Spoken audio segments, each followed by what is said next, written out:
எல்லாருக்கும் ஒரு பெரிய ஹாய். முக்கியமா ஃபிலிம் ரோல் ஃபேமிலிக்கு எல்லாரும் வந்துட்டீங்கல்ல. இன்னைக்கு நம்ம பெட்டர் கால் சால் சீரிஸோடைய சீசன் 4 தான் பார்க்க போறோம். கதைக்குள்ள போகிறதுக்கு முன்னாடி யார் யாரெல்லாம் சப்ஸ்கிரைப் பண்ணலையோ மறக்காம உங்க ஃபிலிம் ரோல சப்ஸ்கிரைப் பண்ணி உங்க சப்போர்ட்டை கொடுங்க. போன சீசனோட எண்டிங்ல சக்கோட ப்ராப்ளம் முத்தி போய் அவரு இறந்தே போயிட்டாரு. அப்புறம் நேச்சோ ஹெக்டருக்கு மாத்திரையை மாத்தி கொடுக்க ஹெக்டருக்கும் உடம்பு ப்ராப்ளம் ஆகி அவரும் பேரலைஸ் ஆயிட்டாரு. ஸோ இதுக்கப்புறம் என்ன ஆக போகுதுன்னு இந்த சீசன்ல பார்க்க போறோம். எப்பவும் ஒவ்வொரு சீசன் ஆரம்பிக்கும் பொழுது பிரேக்கிங் பேட் முடிஞ்சு நம்ம சால் வேற ஒரு பேர்ல இருக்கார்ல அந்த இடத்துல இருந்து தான் ஆரம்பிக்கும். ஒரு மால்ல இருக்கிற ரெஸ்டாரண்ட்ல நம்ம சால் வேலை செஞ்சுக்கிட்டு இருக்கும்போது திடீர்னு மயங்கி கீழே விழுந்துடுறாரு. ஆம்புலன்ஸ்க்கு கால் பண்ணி ஹாஸ்பிட்டல்ல அவரை சேர்க்கறாங்க. நல்லவேளை ஹார்ட் அட்டாக்லாம் இல்ல, இது ஜஸ்ட் பிரஷர் அதிகமா இருக்கு அவ்வளவுதான் அப்படின்னு சொல்லிடுறாங்க. நம்ம சாலுக்கு அவர் உடம்புல இருக்கிற பிரச்சனை நினைச்சுலாம் கவலையே இல்ல. ஹாஸ்பிட்டலுக்கு நிறைய போலீஸ்லாம் வராங்க. இவர் யாரு என்னன்னு கேக்குறாங்க. இவரோட ஃபேக்கான ஐடி கார்டு எல்லாம் பாக்குறாங்க. ஒருவேளை நம்மள கண்டுபிடிச்சிருவாங்களோன்னு அந்த பயத்துல தான் இருக்காரு. அப்புறம் ஹாஸ்பிட்டல்ல இருந்து டிஸ்சார்ஜ் ஆகி போகும்போது ரிசப்ஷன்ல இருக்கிற ஒரு லேடி, உங்களோட சோஷியல் செக்யூரிட்டி நம்பரை சொல்றீங்களா, ஏன்னா இதுல எனக்கு எரர்னு காட்டுது. அவரும் சொல்றாரு திரும்ப எரர்னே வருது. எங்க நம்ம சால் அப்படியே பயந்து போறாரு. என்ன பண்றதுன்னு தெரியல. ஐயோ நம்ம மாட்டிக்க போறோமோன்னு அப்படியே முழிச்சுக்கிட்டு இருக்காரு. அந்த ரிசப்ஷன் லேடியும் சாரி சார், நான் 0 போட வேண்டிய இடத்துல லெட்டர் ஓவர் போட்டேன், எல்லாமே கரெக்டா இருக்கு, நீங்க போங்கன்னு சொல்றாங்க.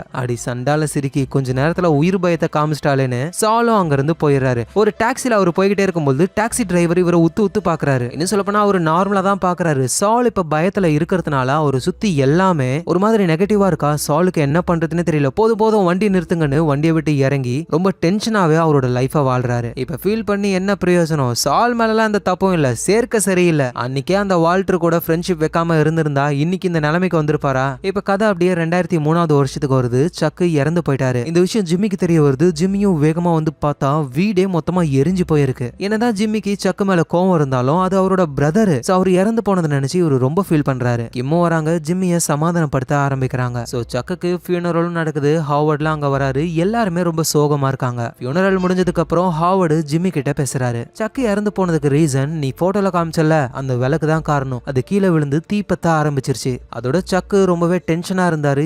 ஏன்னா HHM விட்டு அவரை தூக்கியாச்சு. ஏன்னா இன்சூரன்ஸ் கம்பெனில இருந்து எங்களுக்கு பிரஷர் வந்தது. சக்குக்கு இருக்கிற ப்ராப்ளம் அவங்களுக்கு தெரிஞ்சிருக்கு. இதனால HHMக்கு இன்சூரன்ஸே கிடைக்காம பெரிய ப்ராப்ளத்துல மாட்டிருப்போம். அதனால நான் சக்க ரிட்டையர் ஆக சொன்னேன். ஆனா அவர் முடியாதுன்னு கேஸ்லாம் போட்டாரு. எப்படியோ சமாளிச்சு செட்டில்மெண்ட் பண்ணி அவரை வீட்டுக்கு அனுப்பியாச்சு. அப்புறம் வீட்டுக்கு வந்து தான் இந்த மாதிரி ஆயிடுச்சு எப்படின்னு ஹாவர்டு சொல்ல இப்பதான் ஜிம்மிக்கே எல்லா விஷயமும் புரிய வருது. சக்கு இறந்து போனதுக்கு நம்மளும் ஒரு முக்கியமான ரீசன். ஏன்னா இன்சூரன்ஸ் கம்பெனிக்கு சக்குக்கு இருக்கிற ப்ராப்ளம் எப்படி தெரிய வந்தது? நம்ம ஜிம்மி இன்சூரன்ஸ் கம்பெனிக்கு போயிட்டு அவரோட இன்சூரன்ஸை கிளைம் பண்ணலான்னு ட்ரை பண்ணார்ல, அப்ப அலற மாதிரி சீன் போட்டு சக்குக்கு இருக்கிற ப்ராப்ளத்தெல்லாம் சொல்லியிருப்பாரு. அதனாலதான் சக்குக்கு எல்லா ப்ராப்ளமும் வந்தது. ஸோ சக்கு சாக நம்ம தான் ரீசன் ரொம்ப கில்ட் ஆகுறாரு. இந்த டைம்ல மைக்கு அவர் செஞ்சுக்கிட்டு இருந்த அந்த பார்க்கிங் லாட் வேலையை விட்டு நிக்கிறாரு. அதுக்கு பதிலா லிடியா மூலியமா வேற ஒரு வேலையில இவர் ஜாயின் பண்ண மாதிரியும் வாரம் இவருக்கு சம்பளம் வர மாதிரியும் அழகா ரெடி பண்றாரு. இது மூலியமா அவர்கிட்ட இருக்கிற நிறைய பணத்தை எனக்கு சேலரியா வந்ததுன்னு சொல்லி அழகா செலவு பண்ண முடியும். சோ மைக் வந்து ஒரு செக்யூரிட்டி கன்சல்டன்ட்டா ஒர்க் பண்ண ஆரம்பிக்கிறாரு லிடியாவோட ஆபீஸ்க்கு. லிடியா தான் போதை பொருளை உருவாக்குறதுக்கான மெத்தலமைனை நம்ம கஸுக்கு கொடுக்கறது. அப்படின்னா அவங்களோட ஃபேக்டரி எவ்வளவு செக்யூரா இருக்கணும். மைக் என்ன பண்றாருன்னா அந்த ஃபேக்டரியில ஒர்க் பண்ற ஒருத்தருடைய ஐடி கார்டை சுட்டுட்டு அந்த ஃபேக்டரிக்குள்ள போயிட்டு யார் எப்படி வேலை செய்யறாங்க, எத்தனை லூப் ஹோல்ஸ் இருக்குன்னு எல்லாத்தையும் பாக்குறாரு. அப்புறம் மேனேஜர்ஸ் கிட்ட போயிட்டு இந்த மாதிரி இவ்வளவு லூப் ஹோல்ஸ் இருக்கு, இதெல்லாம் சரி பண்ணுங்க, லிடியா கிட்ட விஷயத்த சொல்லுங்கன்னு சொல்றாரு. இங்க ஹெக்டர் திடீர்னு நெஞ்ச புடிச்சுக்கிட்டு கீழே விழுந்துட்டாரு. அவரை ஆம்புலன்ஸ்ல அனுப்பிட்டாங்க. எல்லாத்துக்கும் காரணம் நேச்சோ தான். அவர்கிட்ட அந்த ஃபேக் மாத்திரை இப்ப இருக்கு. செக் பண்ணாங்கன்னா ஆளு மாட்டிப்பாரு. கஸுக்கும் டவுட் வருது, ஆனா எதுவும் கேட்கவே இல்ல. சோ நேச்சோவும் கார் எடுத்துக்கிட்டு அவரோட வீட்டுக்கு போய்கிட்டு இருக்காரு. போற வழியில ஒரு பிரிட்ஜ் கிட்ட நின்னு அவர்கிட்ட இருந்த அந்த ஃபேக் மாத்திரையை தண்ணியில தூக்கி போடுறாரு. இது தூரத்துல இருந்து கஸோட அடியாளு பாக்குறாரு. ஏன்னா நேச்சோட கார்ல டிராக்கரை ஃபிக்ஸ் பண்ணிட்டாங்க, ஃபாலோ பண்ணி வந்திருக்காங்க. சோ ஹெக்டரோட இந்த நிலைமைக்கு காரணம் நேச்சோன்னு கஸுக்கும் தெரிய போகுது. ஆனா இப்ப கஸ் சம கடுப்புல இருக்காரு. ஏன்னா ஹெக்டருக்கு இந்த மாதிரி ஆயிடுச்சு. எதே என்னவோ ஹெக்டரோட உயிருக்கு எந்த ப்ராப்ளமும் இல்ல, ஆனா இதுக்கப்புறம் அவரால் நடக்க முடியாது, பேச முடியாதுன்னு சொல்றாங்க. அதோட கஸ் கிட்ட வந்து அவரோட டாக்டர் நீங்களே அந்த ஹெக்டரை அணுவா சித்திரவதை பண்ணணும்னு சொன்னீங்க. இதுக்கப்புறம் அந்த ஹெக்டரோட லைஃப் நார்மலா இருக்க போறது கிடையாது. அந்த ஆள் எதுக்கு டிசர்வ்டோ அது கிடைச்சிருச்சு அவனுக்கு. உடனே கஸும் அவ்வளவு ஈஸியெல்லாம் விட முடியாது. அந்த கிழவனுக்கு என்ன வேணுமோ அதை நான் கொடுக்கணும், என் கையால நான் கொடுக்கணும்னு அவ்வளவு வெறியில இருக்காரு. நேச்சோவும் வீட்டுக்கு போறாரு. அவங்க அப்பா கிட்ட இதோட எல்லா ப்ராப்ளமும் ஓவர்ப்பா, அந்த ஹெக்டர் நம்ம கடைக்கு இதுக்கப்புறம் வரவே மாட்டான். அதுக்கு நேச்சோட அப்பாவும் ஹெக்டர் இங்க வர மாட்டான், ஆனா நீ எப்போ அதுல இருந்து மொத்தமா வெளியே வர போற? நேச்சோவுக்கு என்ன பதில் சொல்றதுன்னு தெரியல. அங்க இருந்து போயிடுறாரு. எங்க ஹாஸ்பிட்டல்ல ஹெக்டரை பாக்குறதுக்காக சின்ன மொட்டையும் பெரிய மொட்டையும் வராங்க. டாக்டரும் வந்து எல்லாத்தையும் தெளிவா சொல்றாங்க. அவரோட பிரெயின் டேமேஜ் ஆகிருக்கு. நம்ம பேசுறத அவரால் கேட்க முடியும், புரிஞ்சுக்க முடியும். ஆனா பதிலுக்கு அவரால் பேச முடியாது. அவரோட உடம்புல வேலை செய்யறது எல்லாமே ஒரு விரலும் அப்புறம் முகத்துல சில தசைகளும் ஒர்க் ஆகும், அவ்வளவுதான். அதை வச்சு அவரு நம்ம கூட கம்யூனிகேட் பண்ற மாதிரி நாங்க வித்தியாசமா ஒன்னு ரெடி பண்ணிருக்கோம். சீக்கிரமாவே நாங்க அதை பண்றோம். இவரை பத்திரமா பாத்துக்கோங்கன்னு சொல்லிட்டு டாக்டர் அங்க இருந்து போறாங்க. அப்புறம் அந்த இடத்துக்கு லூசு மாதிரி முடி வெட்டிக்கிட்டு இருக்கிற ஒருத்தரும் நேச்சோவும் வராங்க. ஹெக்டர், நம்ம ஏரியால வேலை எல்லாமே சூப்பரா போய்கிட்டு இருக்கு. உடம்பு சரியாகி நீங்க திரும்ப வாங்க, மத்ததெல்லாம் நாங்க பாத்துக்கிறோம் அப்படின்னு ஹெக்டருக்கு அவங்க ஆறுதல் சொல்றாங்களாமா. இந்த டைம்ல நம்ம மைக்கு லிடியாவை மீட் பண்றாரு. என் கம்பெனில ஒர்க் பண்றவனோட ஐடி கார்டை நீ திருடி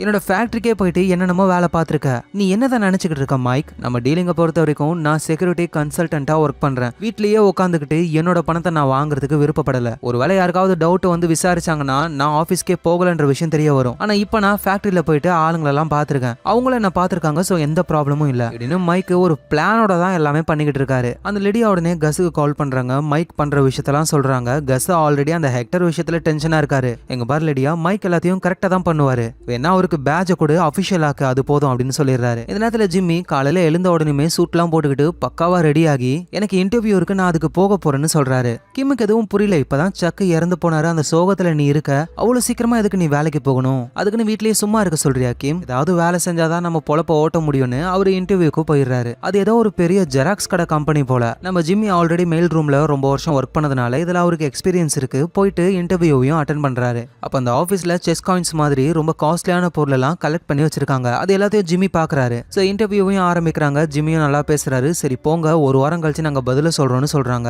ஆனா ஜிம்மி அங்க இருந்து போகாம, இங்க பாருங்க, நீங்க அடுத்தது வேற யாரையும் இன்டர்வியூ எடுக்க போறீங்க. ஒருவேளை அவரு என்னை விட பெரிய எக்ஸ்பீரியன்ஸ் ஆளா இருக்கலாம். ஆனா என்ன மாதிரி இங்க இருக்கிற மிஷின் கிட்ட உயிரோட்டமா பழக முடியாது. நான் மெயில் ரூம்ல பல வருஷங்கள் வேலை செஞ்சிருக்கேன். எனக்கு மட்டும் வேலை கொடுத்தீங்கன்னா சுத்தமா சுகாதாரமா என் உயிர் மூச்சை காப்பாத்தி நான் வேலை செய்வேன் அப்படின்னு சொல்ல, அட என்ன இவன் என்னென்னமோ வசனம்லாம் பேசுறான். சரி ஓகே ஜிம்மி, நாளையில இருந்து நீ வேலைக்கு ஜாயின் பண்ணிக்கோனா அவங்க வேலையும் கொடுக்குறாங்க.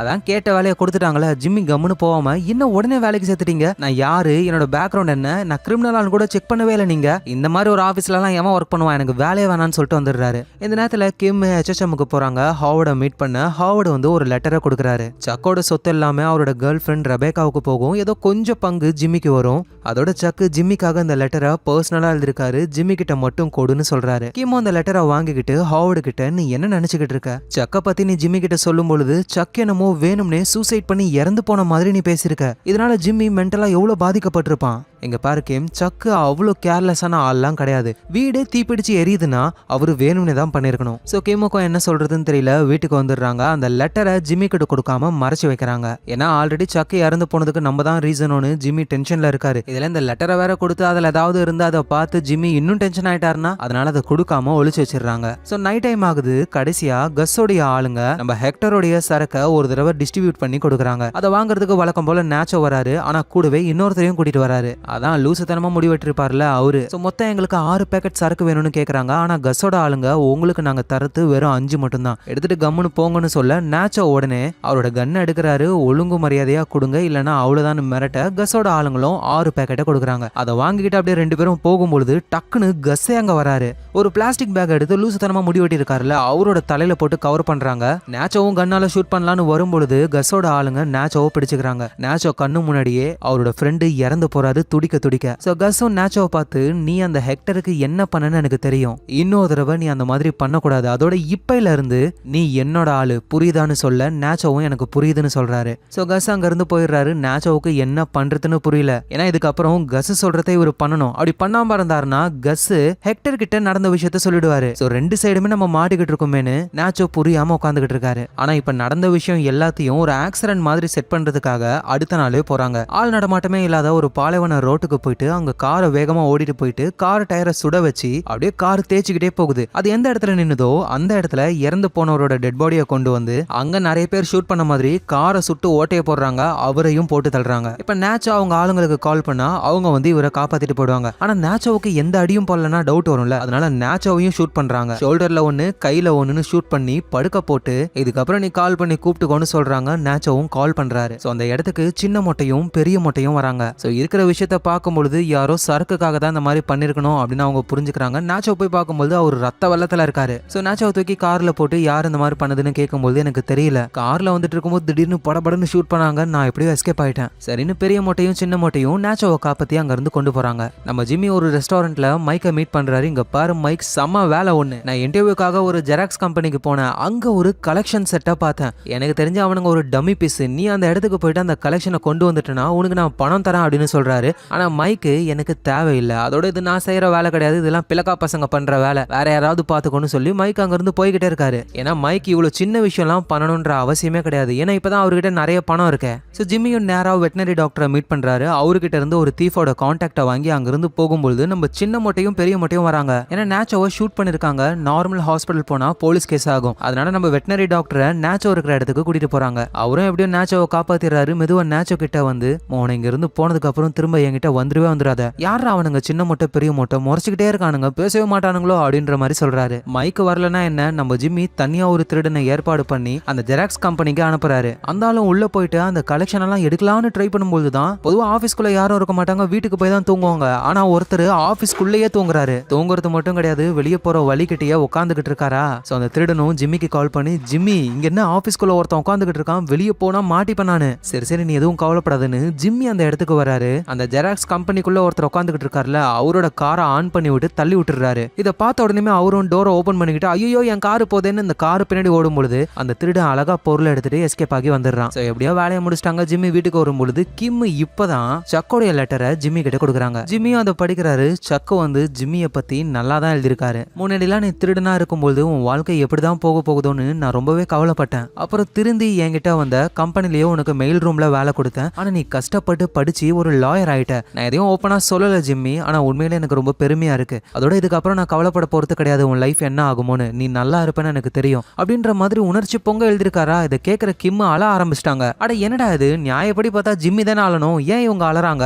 எதே என்னவோ லெட்டர்ல நெகட்டிவா இருக்கும்னு நினைச்சாங்க போல, இப்ப பாசிட்டிவா இருக்கு. நம்ம ஜிம்மியும் அவ்வளவா ரியாக்ட் ஆகாம ரொம்ப ஜாலியாவே இருக்காரு. இந்த நேரத்துல கஸ் ஒருத்தரை மீட் பண்ண போறாரு. அவரு கெமிஸ்ட்ரியில புலி போல. அட இது யாருன்னு தெரியுதா, நம்ம கேர்ளு. கஸ் வந்து சில சரக்கோட சாம்பிள்ஸ் எல்லாம் கொண்டு வந்து கொடுத்திருக்காரு. அதை கேர்ளும் டெஸ்ட் பண்ணிட்டு, இது எல்லாமே பியூரிட்டி ரொம்ப கம்மி தான், ஆனா இதை விடவே என்னால பியூரா பண்ண முடியும் அப்படின்னு சொல்றாரு. உடனே கஸ்ஸும் அவசரப்படாத, பொறுமையா நம்ம எல்லாத்தையும் உருவாக்கலாம்னு சொல்றாரு. ஆனா என்னதான் கேர்ள் ட்ரை பண்ணாலும் அவரால் 60%க்கு மேல பியூரான சரக்கை உருவாக்கவே முடியாது. அதை உருவாக்க 2 பேரால மட்டும்தான் முடியும். ஒன்னு ஜெஸி, இன்னொன்னு நம்ம வால்டர். ஸோ ஜிம்மி தூங்கிக்கிட்டு இருக்கும்போது ஒரு ஃபோன் கால் வருது. அவருக்கு ஒரு வேலை கிடைச்சிருக்கு ஒரு செல்போன் கம்பெனில.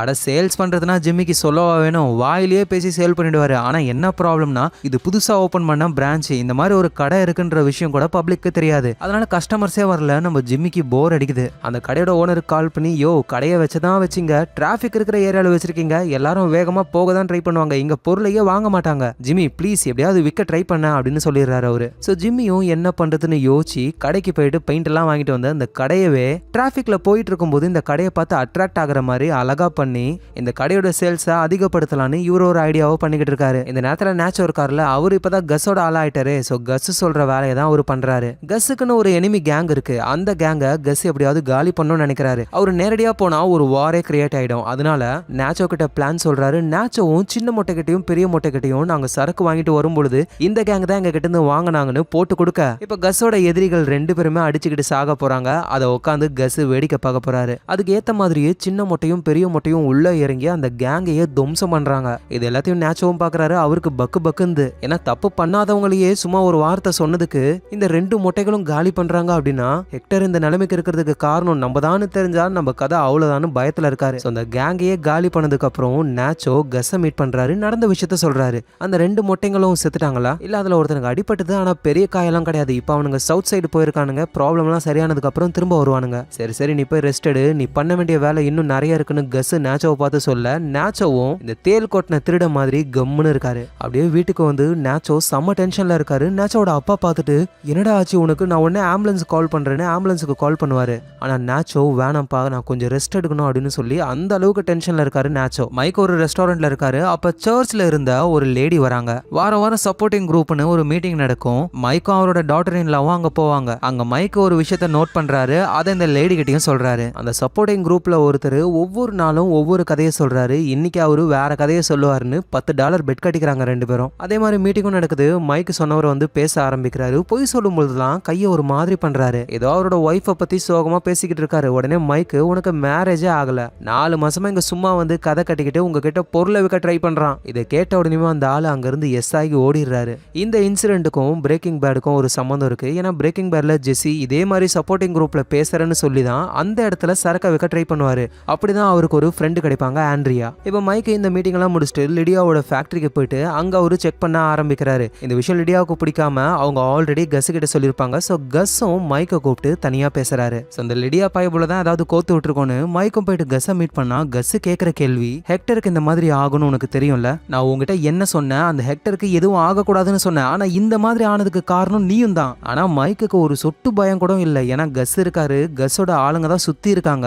தைரியமா கஸ்ஸோட கண்ணை பார்த்து அந்த ஹெக்டரை நான் கொல்ல மாட்டேன்னு சொன்னேனே தவிர அவருக்கு நான் பாடி கார்டா இருப்பேன்லாம் சொல்ல கிடையாது. எவ்வளோ பேர் கொல்ல ட்ரை பண்றாங்க, அந்த மாதிரி இவனும் ட்ரை பண்ணிருக்கான். அதுக்கும் எனக்கும் என்ன சம்பந்தம்? சரி ஏதோ ஒன்று கூப்பிட்டீங்க, இப்ப என்ன போட போறீங்களா, உன் ஆளுங்க ஃபர்ஸ்ட் வரானுங்களா இல்ல நான் வரட்டுமா அப்படின்னு நெக்கலா கேட்கறாரு. ஆனா கஸ் மைக்கை எதுவும் பண்ணல. ஏன்னா மைக் மாதிரி ஒரு ஆளு கஸ்ஸுக்கு கண்டிப்பா வேணும். அதனால மைக்கை கஸ் எதுவும் பண்ணாம விட்டுறாரு. இந்த டிசிஷன் தான் கஸ்ஸோட லைஃபையே டோட்டலா மாத்த போகுது. ஏன்னா பிரேக்கிங் பேட் பார்த்தவங்களுக்கு தெரியும் மைக்கு வந்து கஸ்ஸுக்காக எவ்வளோ வேலை செஞ்சிருக்காரு, எவ்வளோ விசுவாசமா இருந்திருக்காருன்னு. இப்ப கதை அப்படியே பிரேக்கிங் பேட் நடந்த டைமுக்கு போகுது. நம்ம வால்டர் ஒயிட் தான் ஹைசன்பர்க்ன்ற விஷயம் எல்லாருக்கும் தெரிய வந்து இப்ப வாண்டட் லிஸ்ட்ல இருக்காரு. அவர் மாட்டினா பரவாயில்ல, கூடவே நம்ம சாலும் மாட்டிக்கிட்டாரு. சோ உடனே எஸ் ஆகணும். சாலும் அவருக்கு தேவையான எல்லா பொருளையும் பேக் பண்றாரு. கூடவே ரிசப்ஷனிஸ்ட் இருக்காங்க, அவங்க எல்லா டாக்குமெண்ட்டையும் அழிச்சுக்கிட்டு இருக்காங்க.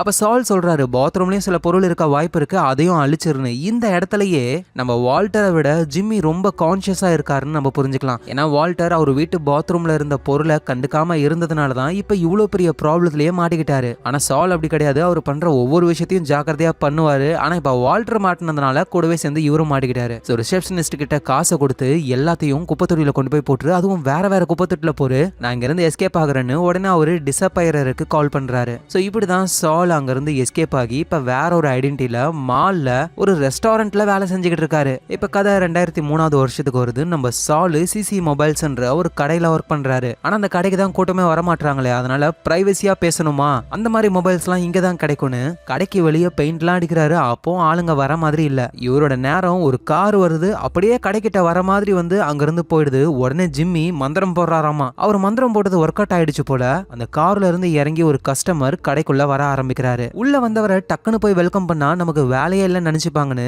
வராத காலை அட்டன் பண்ணி, சொல்லுங்க சொல்லுங்க, ஓ எங்ககிட்டயே கொஞ்சம் ஃபோன் தான் இருக்கு, பரவாயில்ல நான் அது எல்லாத்தையும் உங்களுக்கே கொடுத்துட்றேன், சரி சரி ஓகேன்னு காலை கட் பண்ணிடுறாரு. அவர் அந்த கஸ்டமரும் வந்து ஜிம்மி கிட்ட ஏதோ பிரைவசின்னு போட்டிருக்கீங்களே, என்ன பிரைவசி, அட புரியுற மாதிரி சொல்றேன், நம்ம எது பேசினாலும் கவர்மெண்ட் ஒட்டுக்கு ஏத்துக்கிட்டு இருக்காங்க, ஆனா எங்களோட மொபைல் போனை யூஸ் பண்ணீங்கன்னா யாராலையும் ஹேக் பண்ண முடியாது, நீங்க ரகசியமா என்ன வேணாலும் பேசிக்கலாம். ஓ அப்படியா, அப்படின்னா எனக்கும் ஒரு போன் கொடுங்க அப்படின்னு அவர் கேட்கும் பொழுது ஜிம்மியும் போனை கொடுக்குற மாதிரி கொடுத்து திரும்ப வாங்கிட்டு, இங்க பாருங்க எங்க கிட்ட ஸ்டாக் இவ்வளவுதான் இருக்கு, இப்பதான் மொத்தமா ஒருத்தர் ஆர்டர் போட்டாரு, ஒன்னே ஒண்ணுல எங்களால தர முடியாது, வேணும்னா மொத்தமா வாங்கிக்கிறேன்னு சொல்லுங்க, உங்களுக்கே எல்லா மொபைலையும் தரேன்னு சொல்ல அவரும் ஆசைப்பட்டு மொத்த மொபைலையும் வாங்கிட்டு போறாரு. நம்ம ஜிம்மியோட பிளானே இதுதான். சோ இதுல இருந்து ஜிம்மி வந்து ஒரு பெஸ்ட் லாயர்னு சொல்றதை விட ஜிம்மி ஒரு பெஸ்ட் சேல்ஸ்மேன். அவர்கிட்ட நம்ம எதை சொன்னாலும் அதை வித்து கொடுத்துருவாரு. சோ இப்படி ஜிம்மி மொபைலை வித்துக்கிட்டு இருக்கும்போது ஒரு பிரெஞ்சுக்காரர் ஒருத்தர், அவர் இப்பதான் அமெரிக்காவுக்கு வராரு. அவருக்கு ஒரு போன் வருது, அதுல நம்ம மைக் தான் பேசுறாரு. பார்க்கிங் லாட்ல ஒரு கார் இருக்கும், அதோட சாவி டயருக்குள்ள இருக்கும், அதை எடுத்துக்கிட்டு வா அப்படின்னு சொல்றாரு. அந்த பிரெஞ்சுக்காரரும் காரை ஓட்டிக்கிட்டே சொன்ன லொகேஷனுக்கு வராரு. பார்த்தா அங்க ஒண்ணுமே இல்ல. மைக்கும் போன் கால்ல,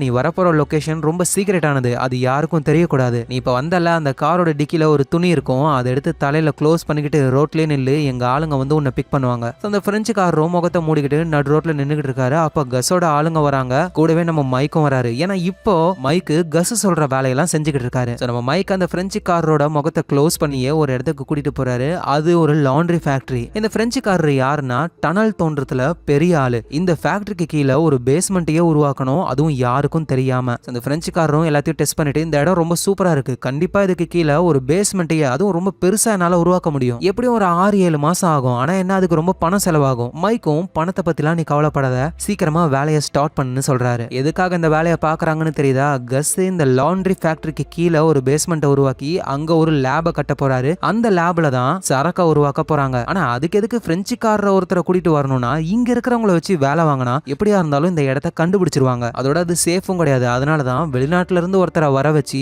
அவருக்கும் இந்த இடம் தெரியாத மாதிரி முகத்தை மூடி இந்த இடத்துக்கு கொண்டு வந்து இப்ப வேலையையும் ஸ்டார்ட் பண்ண போறாங்க. ஆனா கஸ்ஸுக்கு இந்த பிரெஞ்சுக்காரரை பிடிக்கவே இல்லை. ஏன்னா வேலை செய்யணுன்றதுக்காக எந்த ப்ராப்ளமும் இல்ல, ஈஸியா பண்ணிடலான்னு சொல்றாரு. அதனால அகைன் இன்னொரு இன்ஜினியரை கூட்டிட்டு வராங்க. அவரையும் இந்த பிரெஞ்சுக்காரர் மாதிரியே முகத்தை மூடி தான் கூட்டிட்டு வராங்க. அவரும் பக்காவா டெஸ்ட் பண்றாரு. எங்க பாருங்க, இந்த இடத்துல ஒரு பேஸ்மெண்ட்டை கட்டுறது ரொம்ப ரொம்ப கஷ்டமான விஷயம், நிறைய மண்ணெல்லாம் நம்ம வெளியே கொண்டு போகணும், இது எல்லாத்தையுமே நீங்க ரகசியமா பண்றீங்க அப்படின்னா கண்டிப்பா வேலை ரொம்ப அதிகமா இருக்கும், அதோட நிறைய ரிஸ்க்கும் இருக்கு, கண்டிப்பா நீங்க இதை பண்ணதான் போறீங்களா அப்படின்ற மாதிரி சொல்றாரு. கஸ்ஸுக்கும் இந்த மாதிரி ஒரு ஆள் தான் வேணும். ஸோ அதனால நேரடியா கஸ்ஸே அங்க வந்து எவ்வளோ செலவானாலும் பரவாயில்ல, அண்டர் கிரவுண்ட்ல ஒரு பெரிய ரூமை ரெடி பண்ணி கொடுங்கன்னு சொல்றாரு. அவரை ஹையர் பண்றாரு. நம்ம கிம் இருக்காங்களா, அவங்க ஜிம்மி மாதிரியே இப்போ கோர்ட்ல கொடுக்குற கேஸ் எல்லாம் வாதாட ஆரம்பிக்கிறாங்க. அப்படி ஒரு சின்ன பையனையும் அவங்க காப்பாத்துறாங்க. அதோட என்ன ஆச்சுன்னு தெரியல, கிம் வந்து அந்த பேங்க் கிளையன்ஸா அவ்வளவா கண்டுக்கிற மாதிரியே இல்ல. நேரம் வீட்டுக்கு வந்து அவங்க மட்டும் வேலை பார்த்துக்கிட்டு இருக்காங்க. ஜிம்மியும் வீட்டுல அப்படியே டிவி பார்த்துக்கிட்டு இருக்காரு. டக்குன்னு எல்லாத்தையும் ஆஃப் பண்ணிட்டு எனக்கு ஒரு சம பிளான் இருக்குன்னு நேரா அந்த ஓடாத கடைக்கு போயிட்டு இருக்கிற மொபைல் போன் எல்லாத்தையும் அவரே வாங்கி பில் போட்டு கல்லாப்பெட்டில வச்சுட்டு போன்ஸை மட்டும் எடுத்துக்கிட்டு ஜிம்மி வெளியே வந்துடுறாரு. ஏன்னா இவர் கடையில இருந்து எவ்வளவு போனை வித்தாலும் இவருக்கு மாச சம்பளம் தான். ஆனா இதுவே இந்த போன் எல்லாத்தையும் இவரே வாங்கிக்கிட்டு அந்த போனை வெளியே போயிட்டு அதிக விலைக்கு விற்கலாம்ல. சோ ஜிம்மியோட டார்கெட் எல்லாமே இந்த போதைப்பொருள் விற்கிறவனுங்க, இல்லீகலான பிசினஸ் பண்றவங்க. ஏன்னா அவங்க தான் ரகசியமா போன்ல பேசணும்னு